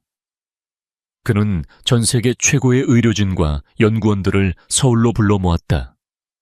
서아는 이제 더 이상 몰래 정보를 훔쳐볼 필요가 없었다. 그녀는 당당하게 연구소의 최고 책임자가 되어 동생의 치료 과정을 직접 지휘했다. 몇 달간의 필사적인 노력 끝에 기적이 일어났다. 연구팀이 마침내 민우의 병을 치료할 수 있는 획기적인 신약 개발에 성공한 것이다. 민우는 점차 건강을 되찾았고 서아는 비로소 평생을 짓눌렀던 무거운 짐을 내려놓을 수 있었다. 모든 것이 제자리를 찾은 어느 날, 저녁 민주는 서아를 위한 특별한 이벤트를 준비했다. 그는 저택의 거대한 정원을 수천 개의 반짝이는 조명과 그녀가 가장 좋아하는 흰색 장미로 가득 채웠다. 그리고 정원 한가운데 그는 오케스트라를 불러 아름다운 세레나데를 연주하게 했다. 이게 다 뭐예요? 서아는 꿈을 꾸는 듯한 표정으로 물었다. 민주는 그녀의 앞에 한쪽 무릎을 꿇었다. 그의 손에는 작고 반짝이는 벨벳 상자가 들려 있었다. 이소아 씨, 그의 목소리는 진심으로 가득 차 있었다. 우리의 시작은 계약이었지만 나는 이제 당신 없는 내 삶을 상상할 수 없게 됐어. 당신은 내 얼어붙은 세상을 녹여준 유일한 사람이야. 그는 상자를 열었다. 그 안에는 세상에서 가장 완벽한 다이아몬드 반지가 밤하늘의 별처럼 빛나고 있었다. 나와 진짜 부부가 되어주겠어. 계약이 아닌 사랑으로. 평생 당신을 공주처럼 아끼고 사랑하게 해줘. 서아의 눈에서 행복의 눈물이 흘러내렸다. 그녀는 말없이 고개를 끄덕였다. 민준이 그녀의 손가락에 반지를 끼워주는 순간 밤하늘에서는 화려한 불꽃이 터져 나왔다. 그들의 진짜 결혼식은 그렇게 둘만의 세상 속에서 다시 한번 열렸다. 시간이 흘러 서아는 더 이상 가면을 쓸 필요가 없었다. 그녀는 아우라 그룹의 부회장이자 남편의 가장 든든한 조력자로서 자신의 능력을 마음껏 펼쳤다. 그녀의 지혜와 민준의 결단력이 합쳐지자 아우라 그룹은 전례 없는 황금기를 맞이했다. 하지만 그녀는 일에만 빠져 살지 않았다. 그녀는 여전히 케이크를 좋아했고 민준은 세상의 모든 맛있는 케이크를 그녀에게 가져다 주었다. 그는 정말로 그녀를 공주처럼 대했다. 그녀가 웃으면 그의 세상도 웃었고 그녀가 행복하면 그의 세상도 행복했다. 어느 주말 오후 두 사람은 정원의 벤치에 앉아 있었다. 건강을 완전히 회복한 민우가 정원에서 강아지와 뛰어노는 모습을 흐뭇하게 바라보면서 생각해보면 참 이상해요. 서아가 민준의 어깨에 기대며 말했다. 내가 당신을 속이려고 이 집에 들어왔는데 결국엔 내가 당신에게 완전히 사로잡혀 버렸으니까. 민준이 그녀의 이마에 부드럽게 키스하며 웃었다. 나야말로 바보 같은 인형인 줄 알고 들였다가 내 인생 전부를 저당 잡혔지. 그의 말에 두 사람은 함께 웃음을 터뜨렸다. 그들의 성은 더 이상 차갑고 외로운 얼음성이 아니었다. 사랑과 웃음 그리고 따뜻함이 가득한 진짜 집이 되었다. 가면을 쓴 소녀는 마침내 자신을 있는 그대로 사랑해주는 왕자를 만나 영원히 행복한 공주가 되었다. 쨍한 햇살이 명성고등학교 2학년 7반 교실 창문으로 쏟아져 들어와 먼지 입자들이 공중에서 춤추는 것을 선명하게 비췄다. 하지만 교실 안의 공기는 햇살의 따스함과는 거리가 멀었다. 얼음장처럼 차갑고 무거웠다. 그 무게의 중심에는 한지훈이 있었다. 한지훈. 날카로운 목소리가 교실의 정적을 갈랐다. 담임이자 수학교사인 김미영 선생이었다. 그녀는 얇은 금태 안경 너머로 지훈을 쏘아보며 손에 든 시험지를 가볍게 흔들었다. 그 가벼운 몸짓에도 불구하고 시험지는 마치 사형 선고문처럼 위태롭게 보였다. 이번 수학시험 18점. 반 평균이 72점인데 어떻게 18점을 맞을 수가 있지? 일부러 이렇게 풀기도 힘들겠다. 넌 우리 반의 명예를, 아니 이 명성고의 명예를 바닥으로 끌어내리고 있어. 김 선생의 목소리는 교실 전체에 울려 퍼졌다. 몇몇 아이들이 킥킥거리는 소리가 들렸다. 특히 교실의 왕처럼 군림하는 박태민과 그의 무리들이었다. 태민은 보란듯이 과장된 몸짓으로 배를 잡고 웃으며 지훈을 향해 입모양으로 패배자라고 속삭였다. 지훈은 아무 말도 하지 않았다. 그저 두꺼운 뿔테 안경 아래로 시선을 떨어뜨린 채 책상 위에 낡은 무늬만 내려다볼 뿐이었다. 이런 상황은 이제 너무나 익숙했다.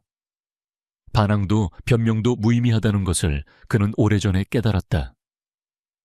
이 교실에서 한지훈은 성적 최하위 존재감, 제로 놀림과 경멸의 대상일 뿐이었다. 그는 스스로를 보이지 않는 소년이라 불렀다. 그 편이 상처를 덜 받는 유일한 방법이었다. 수업 끝나고 교무실로 와. 학부모님께도 연락드려야겠으니까. 김 선생의 마지막 말이 비수처럼 날아와 지훈의 가슴에 박혔다. 지훈은 작게 고개를 끄덕였다.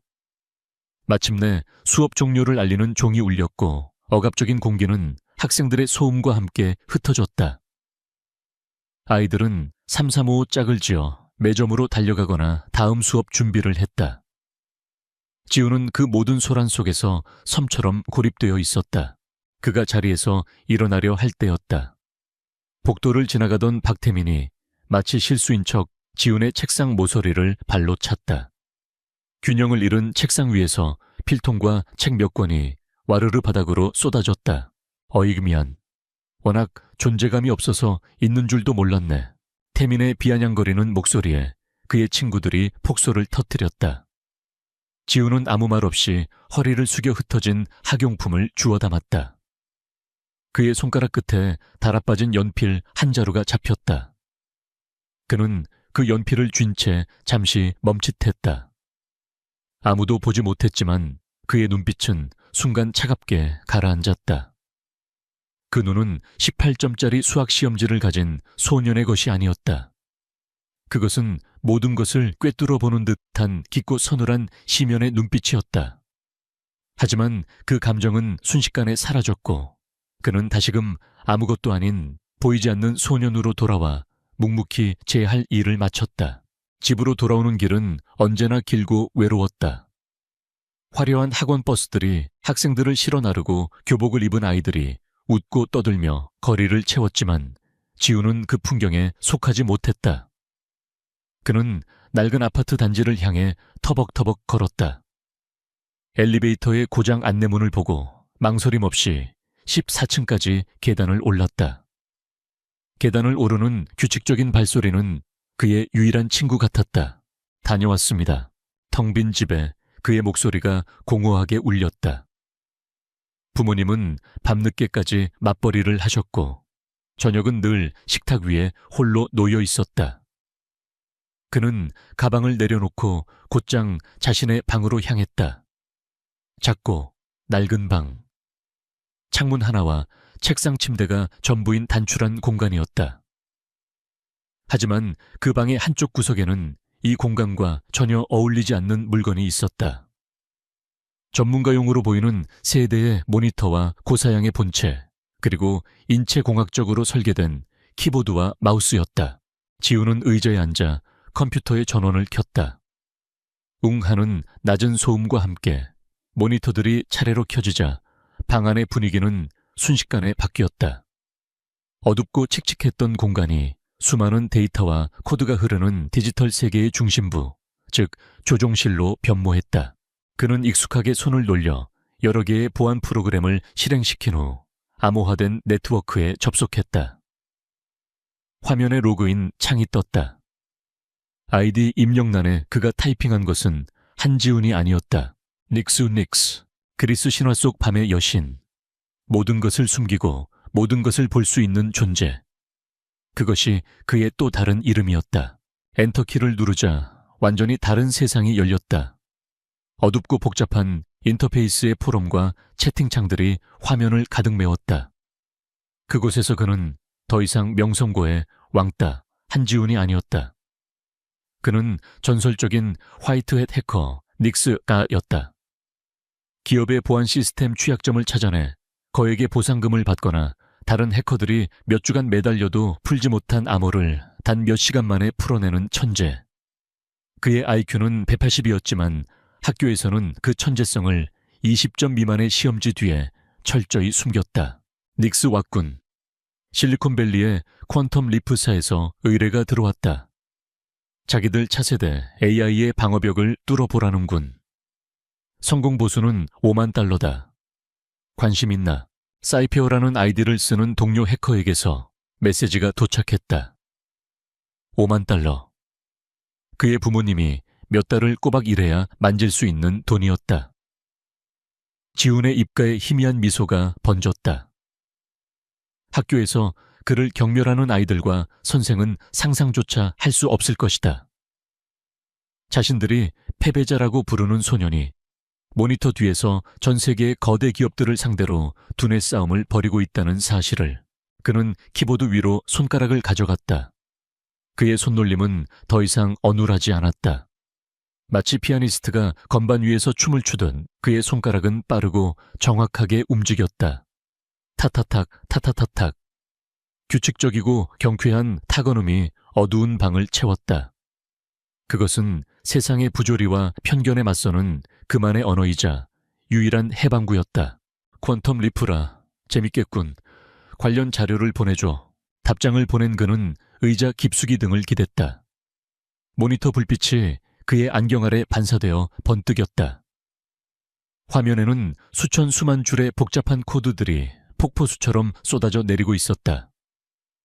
그 코드들은 학교의 수학 문제처럼 정해진 답이 없었다. 오직 논리와 창의력 그리고 집요함만이 유일한 열쇠였다. 이곳에서는 아무도 그의 성적표나 가정 환경을 묻지 않았다. 오직 실력만이 모든 것을 증명했다. 그는 왜 이런 이중 생활을 하는 걸까? 단지 돈 때문만은 아니었다. 과거 그의 재능이 의도치 않게 소중한 사람을 다치게 한 적이 있었다. 그 후로 그는 깨달았다. 평범함은 가장 안전한 방패라는 것을. 그는 스스로를 감추고 세상이라는 거대한 시스템을 관찰하기로 했다. 사람들의 위선, 욕망, 편견. 교실이라는 작은 사회는 그 모든 것을 관찰하기에 최적의 장소였다. 하지만 때때로 그 방패 뒤에서 분노가 치밀어 오르는 것은 어쩔 수 없었다. 박태민의 경멸에 차한 얼굴, 김 선생의 날카로운 목소리, 그리고 바닥에 흩어졌던 자신의 학용품을 주워 담던 비참한 순간이 떠올랐다. 지우는 다시 모니터로 시선을 돌렸다. 퀀텀 리프사의 방어벽 구조도가 화면에 펼쳐져 있었다. 철옹성처럼 보였다. 하지만 그의 눈에는 그 완벽해 보이는 구조 속에 미세한 균열들이 보이기 시작했다. 모든 시스템에는 약점이 존재한다. 사람도 사회도 마찬가지였다. 그는 마우스를 움직여 첫 번째 공격 지점을 설정했다. 그의 손가락이 다시 키보드 위에서 춤을 추기 시작했다. 오늘 밤 보이지 않는 소녀는 사라지고 어둠의 심연에서 모든 것을 지켜보는 닉스가 깨어난다. 세상은 아직 그의 진짜 모습을 알지 못했다. 그리고 그는 아직 세상을 향해 자신의 발톱을 드러낼 생각이 없었다. 아직은. 다음 날 학교는 어제와 다를 바 없이 똑같은 모습으로 지훈을 맞았다. 복도를 스쳐 지나가는 학생들의 시선 속에는 여전히 무관심과 희미한 경멸이 섞여 있었다. 김미영 선생은 수업 시간에 보란듯이 그를 무시했고 박태민 무리는 그가 지나갈 때마다 들으라는 듯이 18점이라는 숫자를 반복하며 낄낄거렸다. 지훈은 여전히 투명 인간이었다. 단 한 사람을 제외하고는. 지훈아, 점심시간에 소란스러운 급식실을 벗어나 옥상으로 향하는 계단에서 밝은 목소리가 그를 불렀다. 서준이었다. 2학년 7반에서 유일하게 지훈에게 아무런 편견 없이 말을 걸어주는 친구. 서준은 운동을 좋아해 햇볕에 그을린 건강한 피부를 가졌고 언제나 에너지가 넘쳤다.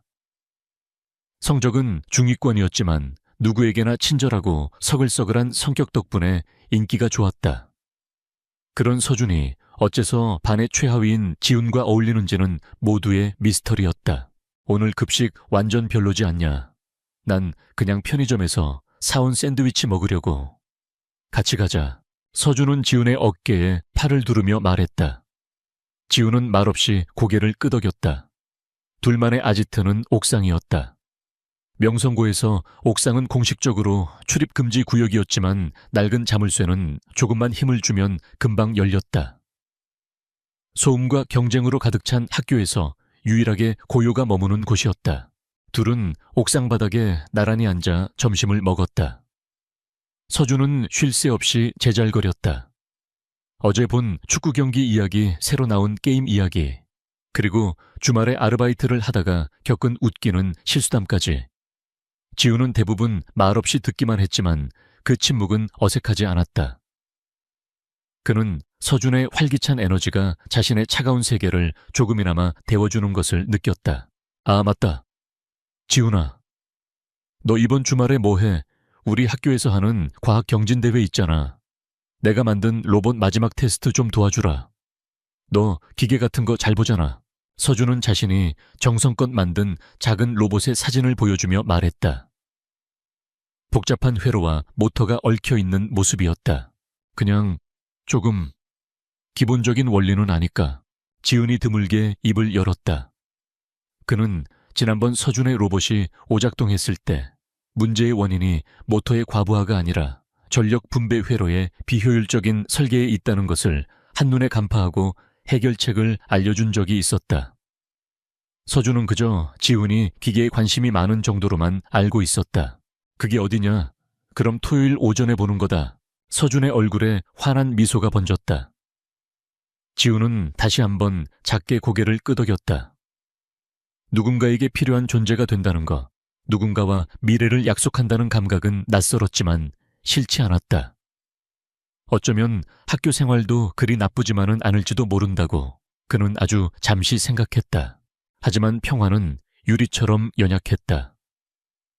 오후교시 체육시간. 종목은 축구였다. 학생들은 실력에 따라 두 팀으로 나뉘었고 운동신경이 둔한 서준과 지우는 자연스럽게 같은 팀이 되었다. 상대팀에는 당연하게도 박태민과 그의 친구들이 속해 있었다. 경기는 일방적으로 흘러갔다. 태민은 뛰어난 실력으로 경기장을 지배하며 연이어 골을 넣었다. 그는 골을 넣을 때마다 지훈과 서준이 있는 쪽을 보며 조롱하는 듯한 미소를 지었다. 문제는 경기 종료 직전에 터졌다. 공이 서준에게 굴러왔다. 서준은 당황하며 공을 걷어내려 했지만 그 순간 태민이 맹렬한 속도로 달려들었다. 태민의 목적은 공이 아니었다. 그는 교묘하게 자신의 발을 서준의 발목 사이에 집어넣었다. 서준은 비명을 지르며 그대로 고꾸라졌다. 경기장에는 둔탁한 마찰음이 울렸고 모두의 시선이 집중되었다. 태민은 과장된 몸짓으로 두 팔을 벌리며 소리쳤다. 뭐야. 자기 발에 걸려 넘어지네. 진짜 몸치 아니야. 태민의 친구들이 폭소를 터뜨렸다. 몇몇 학생들도 안타까운 시선보다는 재밌는 구경거리를 본다는 듯한 표정으로 수군거렸다.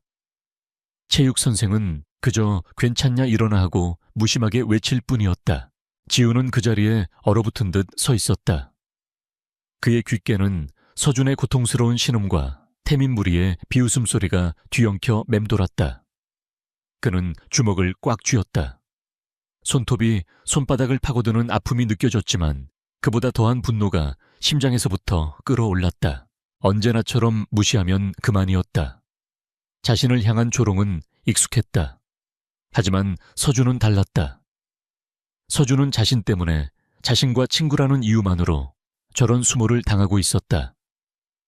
박태민은 지훈의 가장 연약한 부분을 정확히 찾아내 공격한 것이다. 지훈은 움직였다. 그는 태민 무리의 시선을 뚫고 넘어진 서준에게 다가갔다. 서준아, 괜찮아. 발목이 좀 아프네.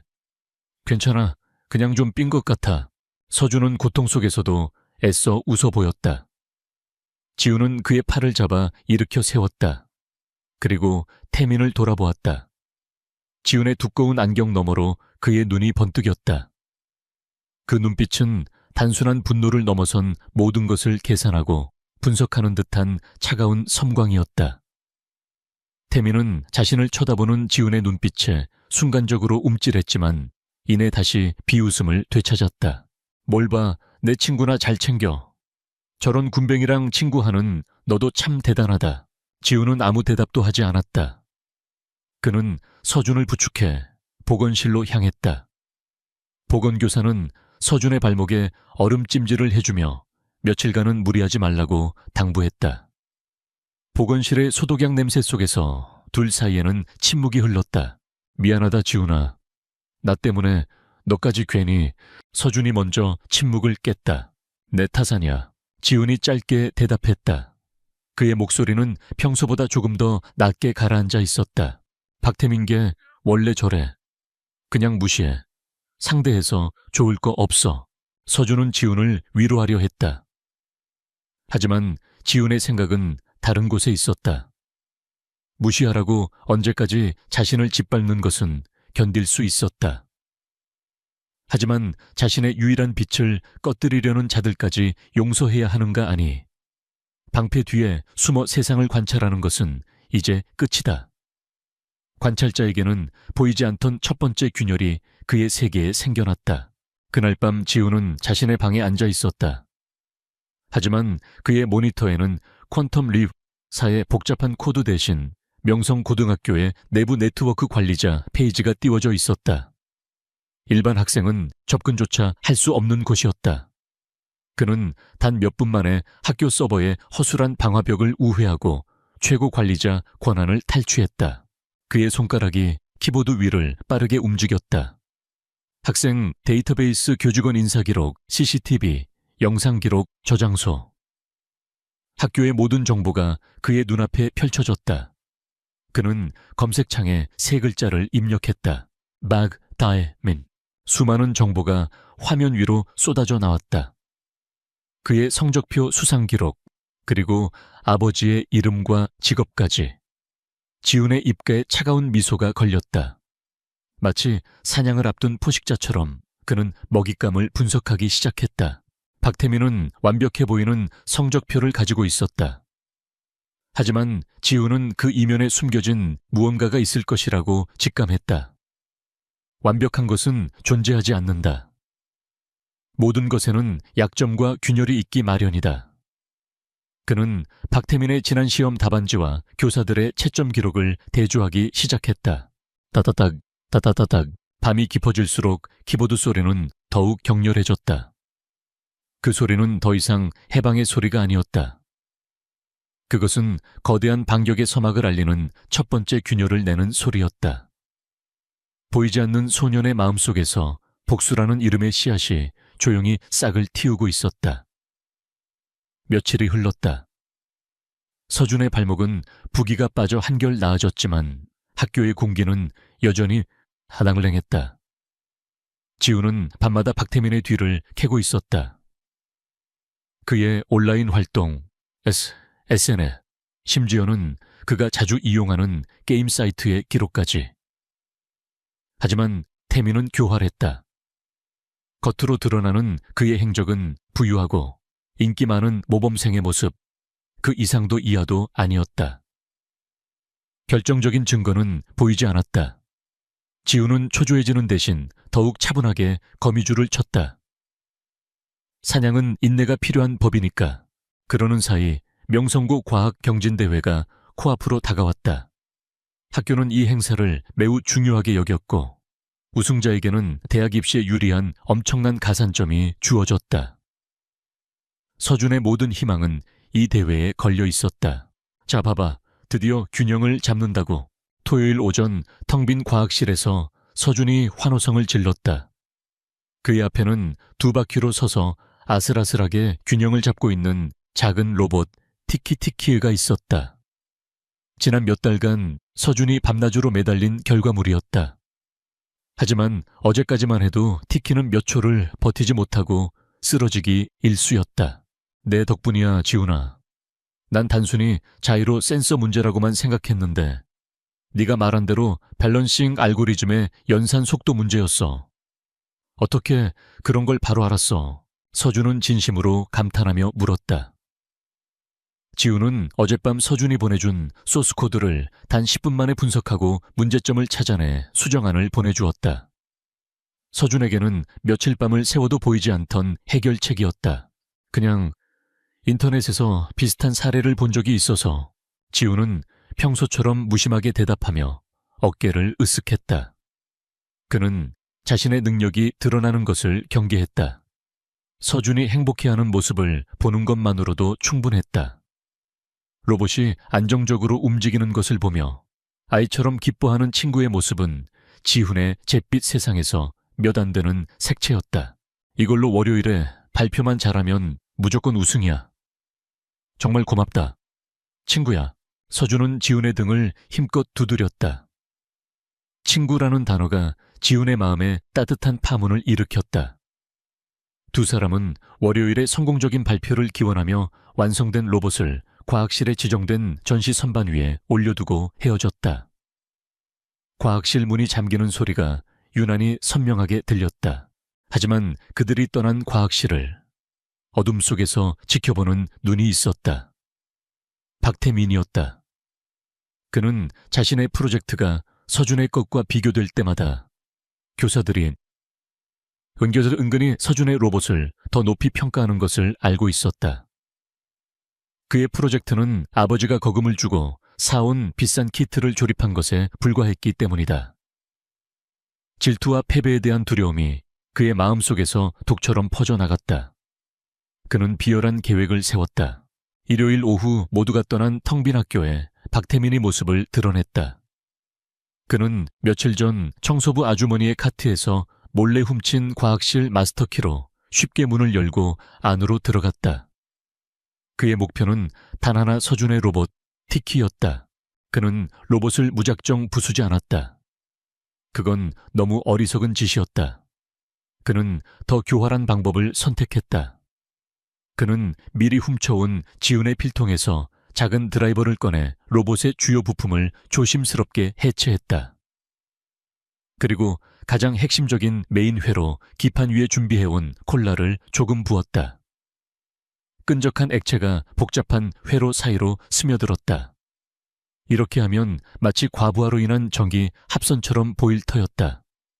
마지막으로 그는 지훈의 드라이버를 로봇 옆에 실수로 떨어뜨린 것처럼 놓고 조용히 자리를 떴다. 모든 것이 완벽했다. 월요일 아침 과학경진대회 당일, 서준은 설레는 마음으로 과학실 문을 열었다. 그리고 자신의 프로젝트가 놓인 선반을 본 순간 그의 얼굴에서 모든 핏기가 사라졌다. 티키가 서준의 로봇은 처참하게 망가져 있었다. 분해된 부품들이 흩어져 있었고 가장 중요한 메인보드는 검게 그을려 있었다. 절망적인 비명에 교사들과 다른 학생들이 몰려들었다. 과학실은 순식간에 아수라장이 되었다. 이게 무슨 일이야? 과학 담당 교사가 소리쳤다. 그때 한 학생이 바닥에 떨어진 무언가를 발견했다. 선생님, 여기 드라이버가. 그것은 지훈의 것이었다. 서준도 한눈에 알아볼 수 있었다. 토요일에 지훈이 로봇을 수리할 때 썼던 바로 그 드라이버였다. 그 순간 소란을 듣고 달려온 김미영 선생이 현장을 보았다. 그녀는 망가진 로봇과 지훈의 드라이버를 번갈아 보더니 마치 기다렸다는 듯이 교실에 막 들어서는 지훈을 지목했다. 한지훈, 이게 다 내 짓이지? 그녀의 목소리에는 확신이 가득했다. 조사나 질문 따위는 없었다. 그녀에게 지훈은 언제나 문제아였고 이런 일을 저지르고도 남을 학생이었다. 아닙니다. 지훈이 낮게 대답했다. 하지만 그의 목소리는 주변의 소음에 묻혔다. 박태민이 슬그머니 다가와 불에 기름을 부었다. 그는 서준의 어깨를 감싸며 위로하는 척 말했다. 서준아, 힘내. 그러고 보니 토요일에 한지훈이 내 로봇을 좀 이상한 눈으로 쳐다보긴 하더라. 혹시 질투나서 그런 거 아닐까? 모든 시선이 지훈에게 쏠렸다. 정황 증거는 완벽하게 그를 범인으로 만들고 있었다. 하지만 그에게 가장 아프게 박힌 것은 다른 사람들의 의심이 아니었다. 그것은 서준의 눈빛이었다. 서준은 충격과 혼란에 빠진 얼굴로 지훈을 바라보고 있었다. 그는 자신의 로봇이 망가진 자리와 지훈이 마지막으로 회로를 만지던 모습을 떠올렸다. 그리고 바닥에 떨어진 친구의 드라이버를 보았다. 그 모든 조각들이 끔찍한 그림을 완성하고 있었다. 왜 그랬어, 지훈아? 서준의 목소리가 떨려 나왔다. 원망과 실망, 그리고 배신감이 가득 담긴 그 한마디는 수천 개의 비난보다도 날카롭게 지훈의 심장을 찔렀다. 지훈은 입을 다물었다. 무슨 말을 할 수 있을까? 아니라고 해봤자 이 완벽하게 짜인 함정 속에서 누가 자신의 말을 믿어줄까? 유일하게 믿어주길 바랐던 친구조차 등을 돌린 지금 모든 변명은 무의미했다.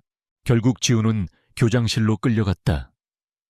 교장은 그의 말을 들으려 하지 않았고 김미영 선생은 옆에서 그를 퇴학시켜야 한다고 목소리를 높였다. 최종적으로 그에게는 일주일간의 정학 처분이 내려졌다. 재발 시에는 퇴학이라는 경고와 함께 지훈은 아무런 감정도 없는 얼굴로 그 모든 처분을 받아들였다. 그는 텅 빈 복도를 걸어 학교 정문을 나섰다. 정학 처분보다 퇴학의 위협보다 더 고통스러운 것은 서준의 마지막 눈빛이었다. 자신의 유일한 세계가 무너져 내리는 소리가 들렸다. 교문 앞에 선 그는 잠시 걸음을 멈췄다. 그는 천천히 고개를 들어 회색빛의 거대한 학교 건물을 올려다보았다. 그의 얼굴에는 더 이상 상처받은 소년의 슬픔이 없었다. 그 자리에는 모든 것을 태워버릴 듯한 차갑고 단단한 결의가 서려 있었다. 관찰자의 시간은 끝났다. 심판의 시간이었다.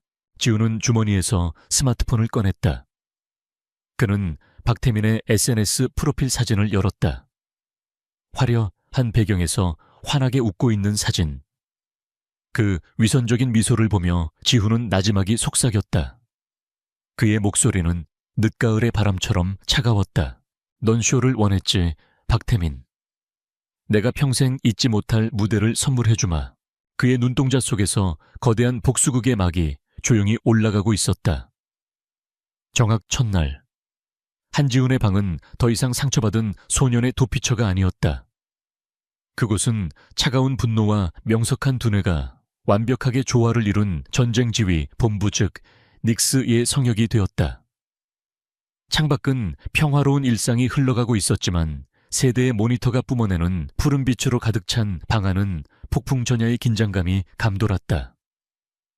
서준에게 받은 배신감의 상처는 사라지지 않았지만 그 아픔은 이제 복수를 위한 강철 같은 연료로 변모해 그의 심장에서 타오르고 있었다. 그는 더 이상 한지훈으로 생각하지 않았다. 오직 닉스로서 감정을 배제하고 오차없는 기계처럼 움직였다. 목표는 두 개였다. 첫째, 박태민의 위선을 만천에 드러내는 것.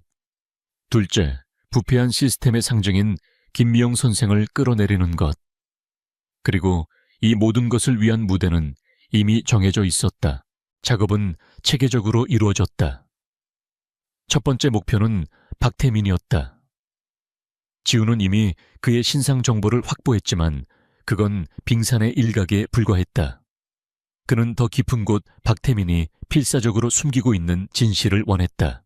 그는 먼저 태민이 다니는 강남의 최고급 입시학원 프레스티지 아카데미의 서버에 침투했다. 학원의 보안 시스템은 꽤나 견고했지만 닉스의 눈에는 어린아이의 장난감 같았다. 그는 교묘하게 시스템 관리자의 계정을 훔쳐 내부 데이터베이스에 접근했다. 그리고 거기서 결정적인 증거를 찾아냈다. 박태민의 아버지 국내 굴지의 건설사 대표인 박진성 회장이 학원에 정기적으로 거액의 특별 기부금을 낸 기록이었다. 그리고 그 기부금이 입금된 시점은 언제나 명성고의 주요 시험 직전이었고 그 직후 태민은 해당 학원에서 제공하는 예상 문제집을 받아갔다. 그 문제집은 놀라울 정도로 실제 시험 문제와 일치했다. 이것은 단순한 우연이 아니었다. 명백한 부정행위의 증거였다. 다음은 디지털 발자국 추적이었다. 그는 매력적인 여학생의 가짜 SNS 계정을 만들어 태민의 절친한 친구들에게 접근했다. 처음에는 평범한 대화를 나누며 경계심을 풀게 한 뒤 교묘하게 태민에 대한 이야기로 화제를 돌렸다. 너희 태민이는 정말 대단한 것 같아. 공부도 잘하고 운동도 잘하고 못하는 게 뭐야.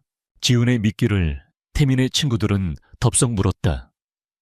그들은 허영심에 가득 차서 자신들의 리더에 대해 자랑하기 시작했다. 태민이가 머리가 좋긴 한데 사실 노력을 그렇게 많이 하진 않아. 세상은 원래 불공평한 거거든. 걔는 우리랑 태어난 출발선부터가 달라.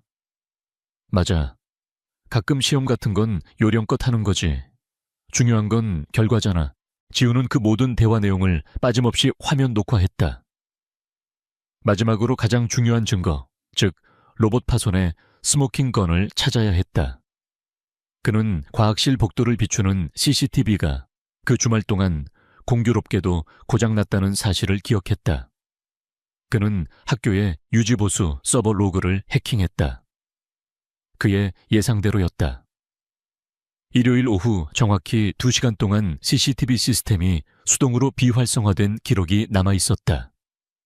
IP 주소는 여러 개의 프록시 서버를 거쳐 위장되어 있었지만 닉스에게 그 정도는 장애물이 되지 못했다. 그는 디지털의 실타래를 끈기 있게 풀어나갔고 마침내 최초의 접속지 IP 주소를 찾아냈다. 박태민이 주말마다 친구들과 어울리는 청담동의 한 고급 PC방이었다. 태민이 직접 로봇을 망가뜨리는 영상은 없었지만 이것만으로도 그의 알리바이를 무너뜨리고 그를 유력한 용의자로 만들기에 충분했다.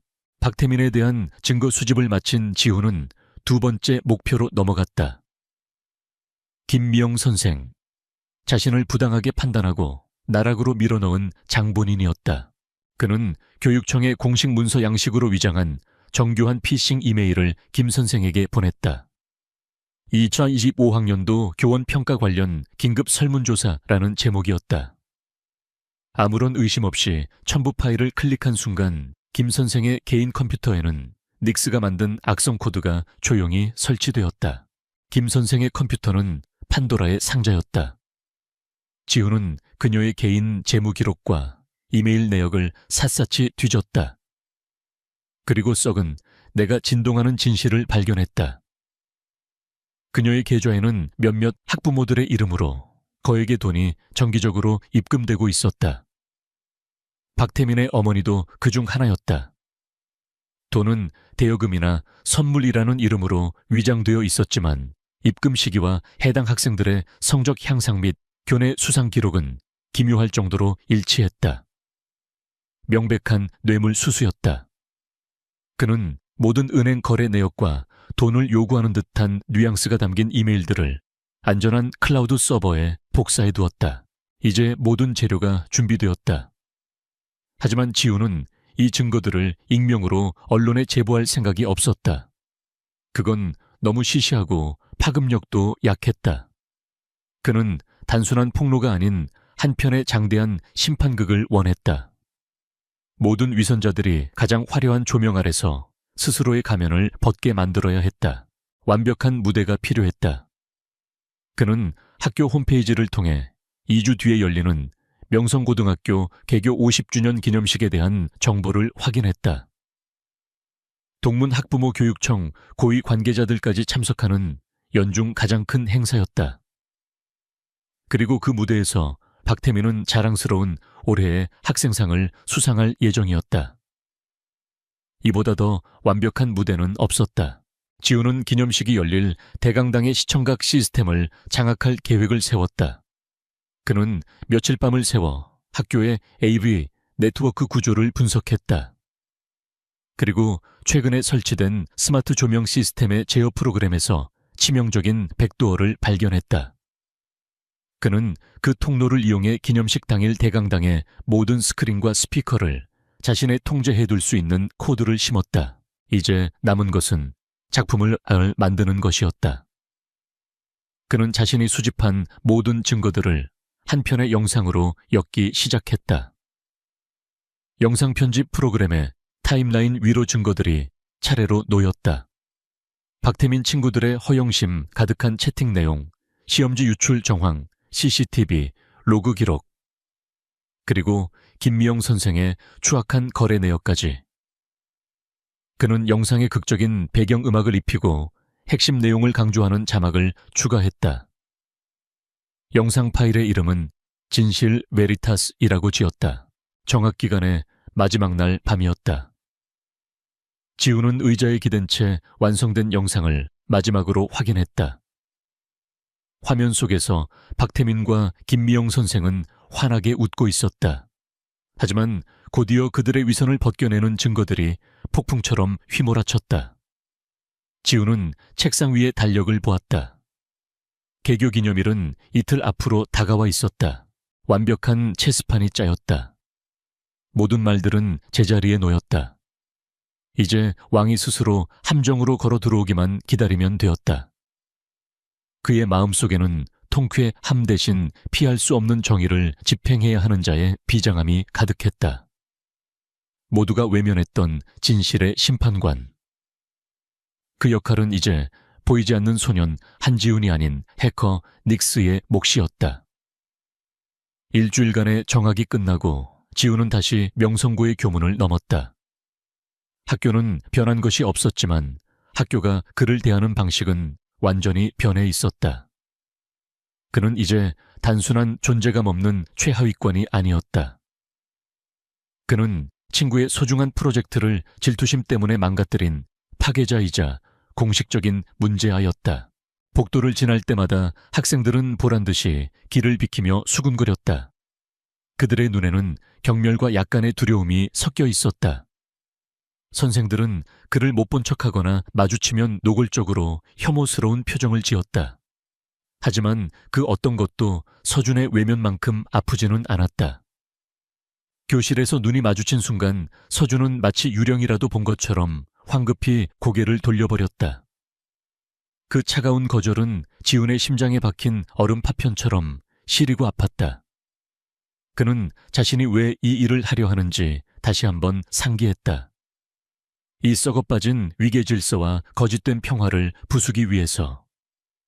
그리고 어쩌면 아주 만약에 모든 진실이 밝혀지면 친구를 되찾을 수 있을지도 모른다는 희미한 희망 때문이었다. 개교 기념일은 바로 다음 날이었다. 지훈에게는 마지막으로 확인해야 할 것이 남아있었다. 대강당의 시청각 시스템에 심어둔 코드가 외부의 최종 보안 점검을 무사히 통과할 수 있는지 확인해야 했다. 그는 방과 후 대부분의 학생들이 떠나고 학교가 어둠에 잠길 때까지 기다렸다. 그의 계획에서 가장 위험한 순간이었다. 발각되면 모든 것이 끝이었다. 밤 8시, 그는 유령처럼 조용히 대강당으로 향했다.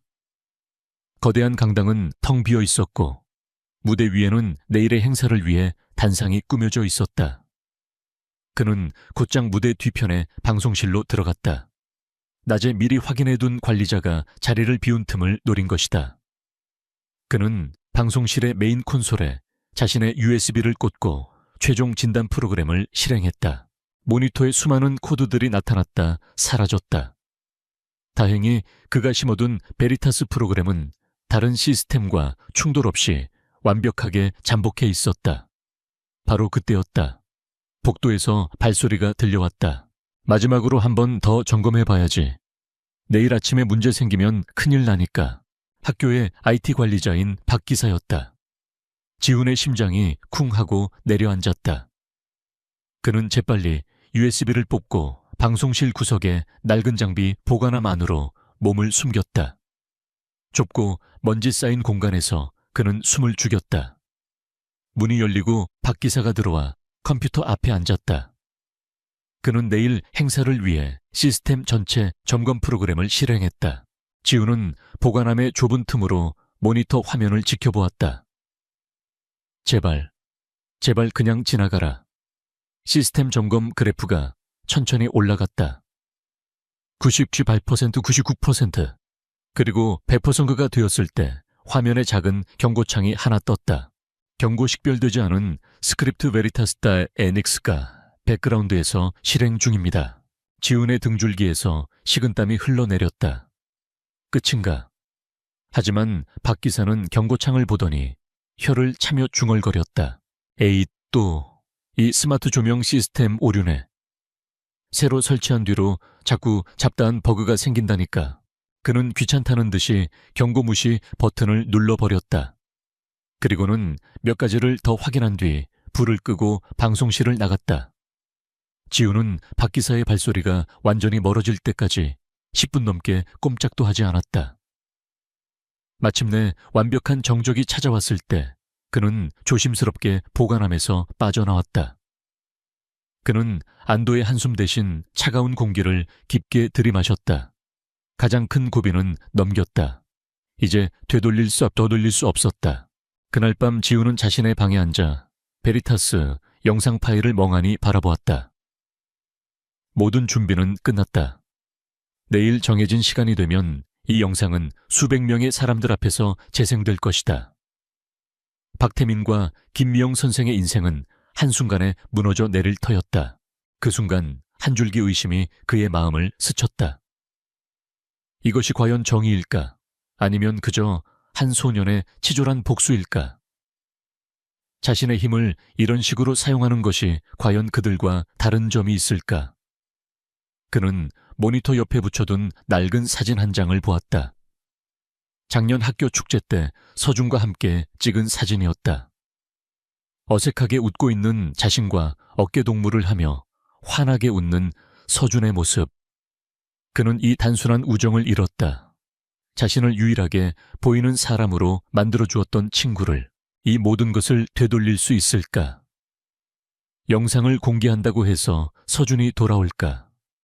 오히려 모든 것을 조종한 괴물로 자신을 보게 되지 않을까?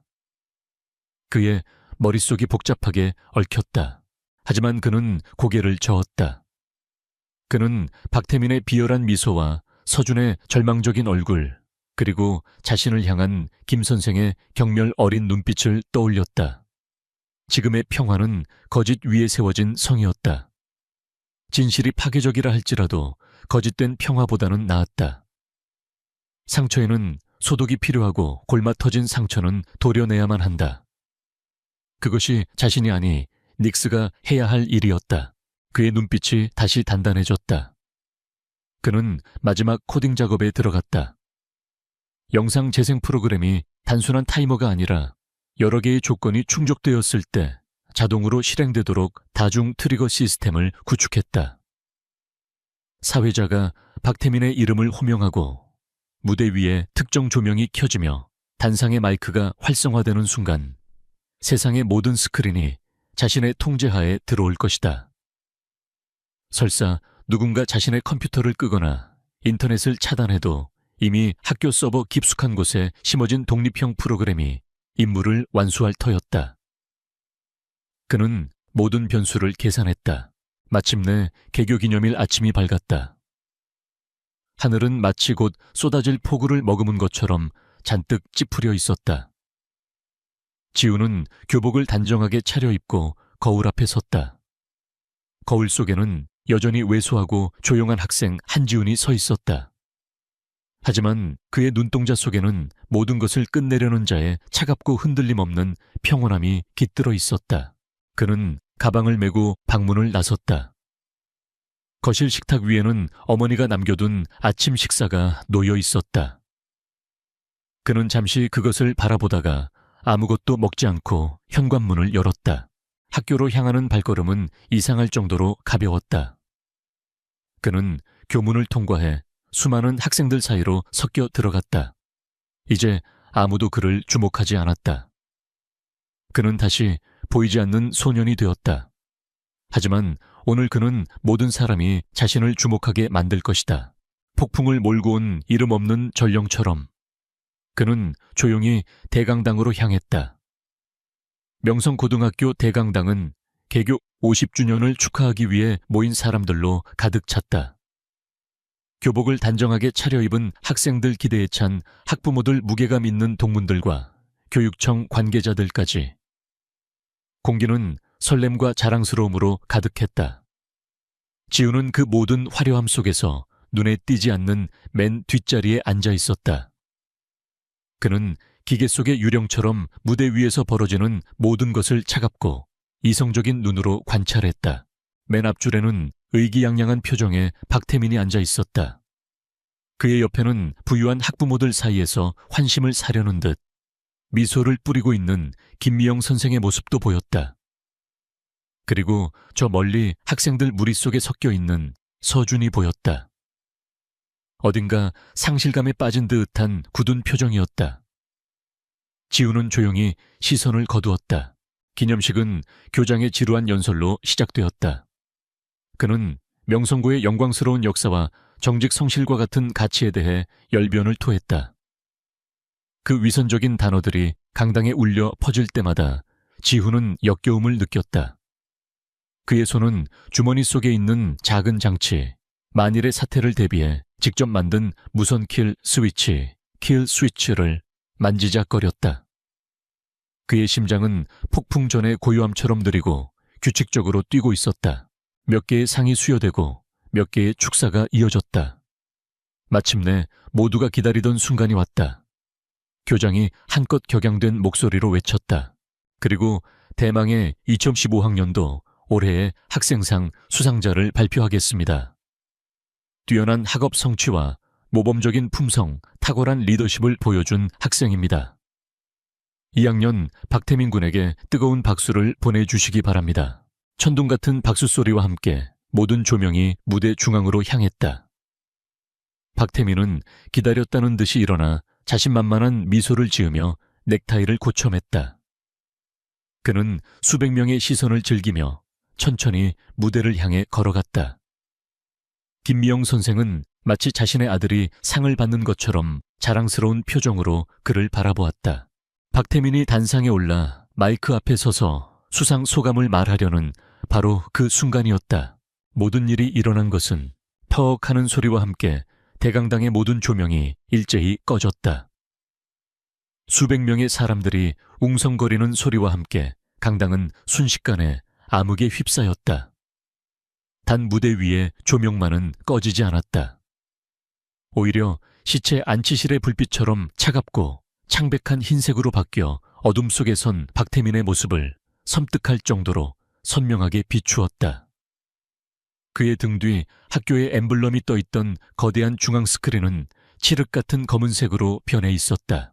웅하하는 낮은 기계음이 스피커를 통해 흘러나왔다. 그리고 곧이어 변조된 차가운 목소리가 강당 전체에 울려 퍼졌다. 이야기에는 언제나 다른 면이 존재합니다.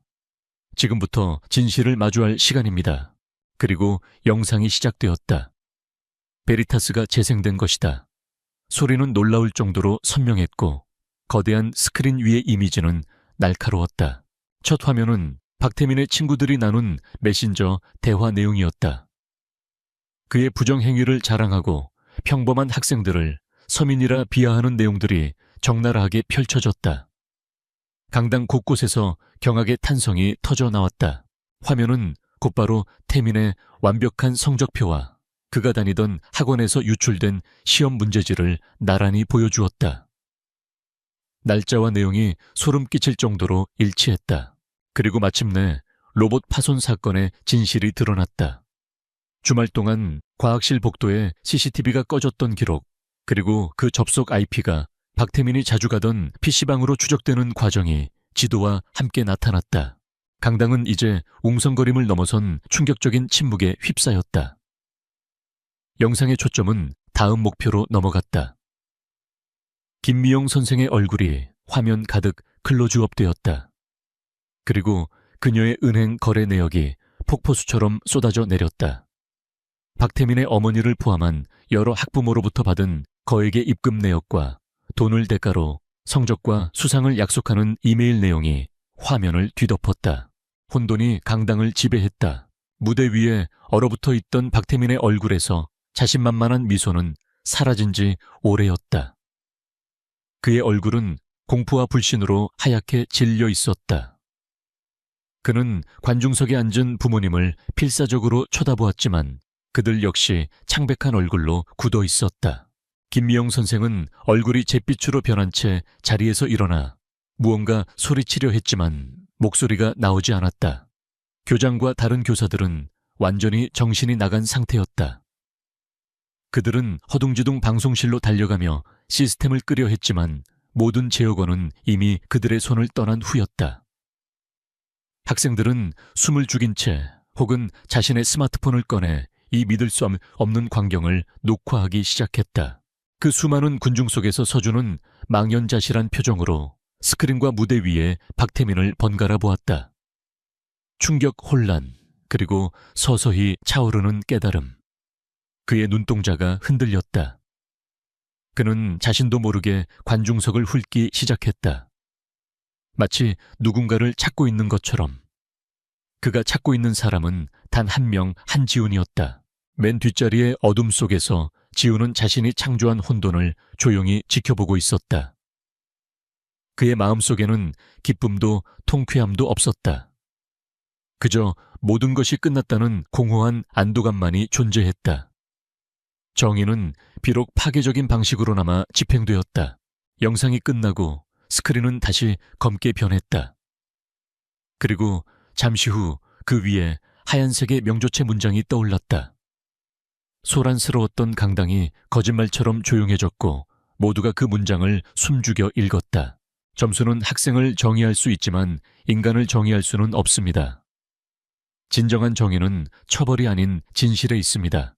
그 문장을 마지막으로 대강당의 조명이 천천히 다시 켜졌다. 혼돈의 현장이 고스란히 드러났다. 교사들과 경비원들이 무대와 방송실을 향해 달려가는 혼란의 틈 속에서 지훈은 조용히 자리에서 일어났다. 그는 아무도 눈치채지 못하게 대강당의 뒷문으로 빠져나왔다. 텅 빈 복도를 걷는 그의 등 뒤로 강당의 소음이 희미하게 들려왔다. 그는 호수에 돌을 던졌다. 이제 파문이 퍼져나가는 것을 지켜볼 차례였다. 지우는 학교 건물을 빠져나와 잿빛 하늘 아래로 섰다. 모든 것을 바꾼 한 소년이 다시 세상 속으로 홀로 걸어 나오고 있었다. 개교 기념일의 그 사건 이후 명성고등학교는 거대한 폭풍에 눈이 되었다. 학교는 며칠간 발칵 뒤집혔다. 교육청의 특별감사가 시작되었고 기자들이 교문 앞에 진을 쳤다. 그 폭풍의 중심에 있던 인물들의 운명은 빠르게 결정되었다. 박태민은 모든 교내 수상 기록이 박탈당하고 결국 자퇴 형식으로 강제 전학을 갔다. 그의 아버지가 운영하는 건설사 역시 학원 및 학교와의 부적절한 거래 혐의로 세무조사를 받게 되었다는 소문이 파다했다. 김미영 선생은 즉시 파면되었고 뇌물수수 혐의로 정식 수사를 받게 되었다. 한순간에 모든 것을 가졌던 그들은 한순간에 모든 것을 잃었다. 학교의 분위기는 완전히 바뀌었다.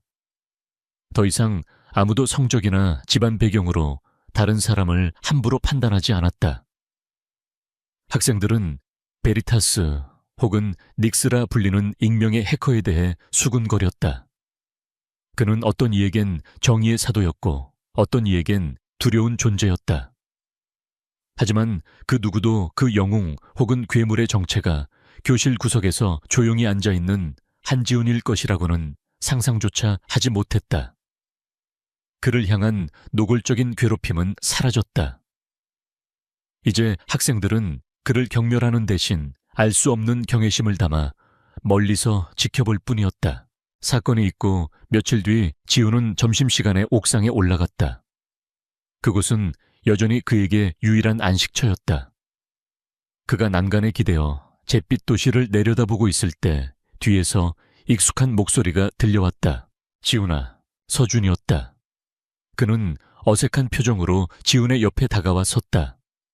한동안 둘 사이에는 침묵이 흘렀다. 먼저 침묵을 깬 것은 서준이었다. 미안하다. 그의 목소리는 깊은 죄책감으로 떨리고 있었다. 난 널 믿었어야 했어. 상황이 아니라 내 친구를 믿었어야 했는데 정말 미안하다, 지훈아. 난 끔찍한 친구였어. 서준은 고개를 푹 숙였다. 지훈은 말없이 그를 바라보다가 천천히 입을 열었다. 괜찮아. 누구라도 그랬을 거야. 그의 목소리에는 원망이 없었다. 오직 담담함만이 묻어 있었다. 그런데 대체 누가 이런 일을 한 걸까? 그 베리타스라는 사람 대체 누구일까? 서준이 진심으로 궁금하다는 듯 물었다. 지훈은 잠시 하늘을 올려다보았다. 그리고 어깨를 으쓱하며 대답했다. 글쎄, 아마 거짓말에 질린 사람이 아니었을까? 그 대답에 서준은 더 이상 묻지 않았다. 그는 새로운 눈으로 지훈을 바라보았다. 예전에는 그저 조용하고 소심한 친구라고만 생각했다. 하지만 이제 그의 눈에 비친 지훈은 그는 안개 속에 가려진 거대한 산처럼 그 깊이를 알 수 없는 존재였다. 있잖아, 지훈아. 넌 내가 알던 애가 맞는 거지. 그 말에 지훈은 처음으로 아주 희미하게 그러나 진심으로 미소를 지었다. 해커닉스의 차가운 미소가 아닌 소년 한지훈의 따뜻한 미소였다. 그 미소 하나로 모든 것이 설명되었다.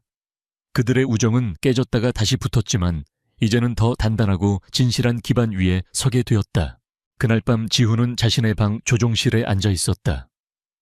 그는 닉스로서 마지막으로 해커 포럼에 접속했다.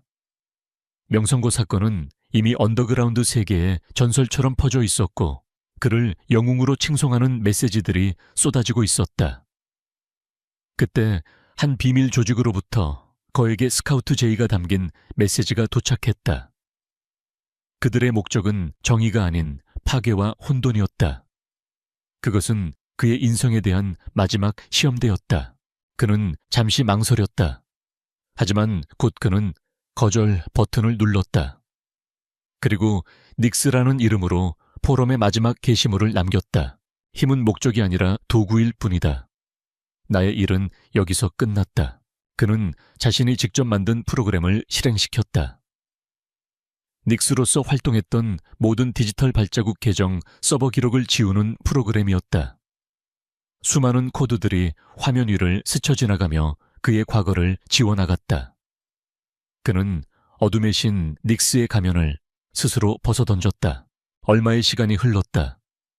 명성구 2학년 7반의 평범한 수학 시간이었다. 김미영 선생 대신 새로운 젊은 교사는 열정적으로 칠판의 복잡한 수식을 풀어내고 있었다. 자, 이 부분에서 이해가 안 되거나 다른 풀이 방법이 생각나는 사람 있나요? 교실에는 잠시 정적이 흘렀다. 바로 그때였다. 한 손이 조용히 위로 올라갔다. 한지훈이었다. 교사와 학생들의 시선이 모두 그에게 쏠렸다. 그는 더 이상 주눅들지 않았다. 그는 자리에서 일어나 모두가 놀랄 만큼 명료하고 논리적인 질문을 던졌다. 그것은 과시가 아닌 알매에 대한 순수한 호기심에서 비롯된 질문이었다. 지훈은 더 이상 숨지 않았다. 그는 천재 해커닉스가 아니어도 충분한 가치가 있었고 왕따라는 방패 뒤에 숨지 않아도 안전했다. 그는 그저 한지훈으로 존재할 수 있게 된 것이다. 질문을 마친 그가 자리에 앉자 저편에 앉아있던 서준이 그를 향해 격려가 담긴 미소를 보내왔다. 지훈은 창밖을 보았다. 그날의 잿빛 하늘과는 달리 오늘은 눈부신 햇살이 쏟아지고 있었다. 그는 비로소 극단적인 천재와 극단적인 패배자 사이에 평범하고 진실한 중간 지점에서 자신의 자리를 찾았다. 그의 마음속에 조용하고 단단한 평화가 찾아왔다. 소녀는 마침내 진정으로 자유로워졌다.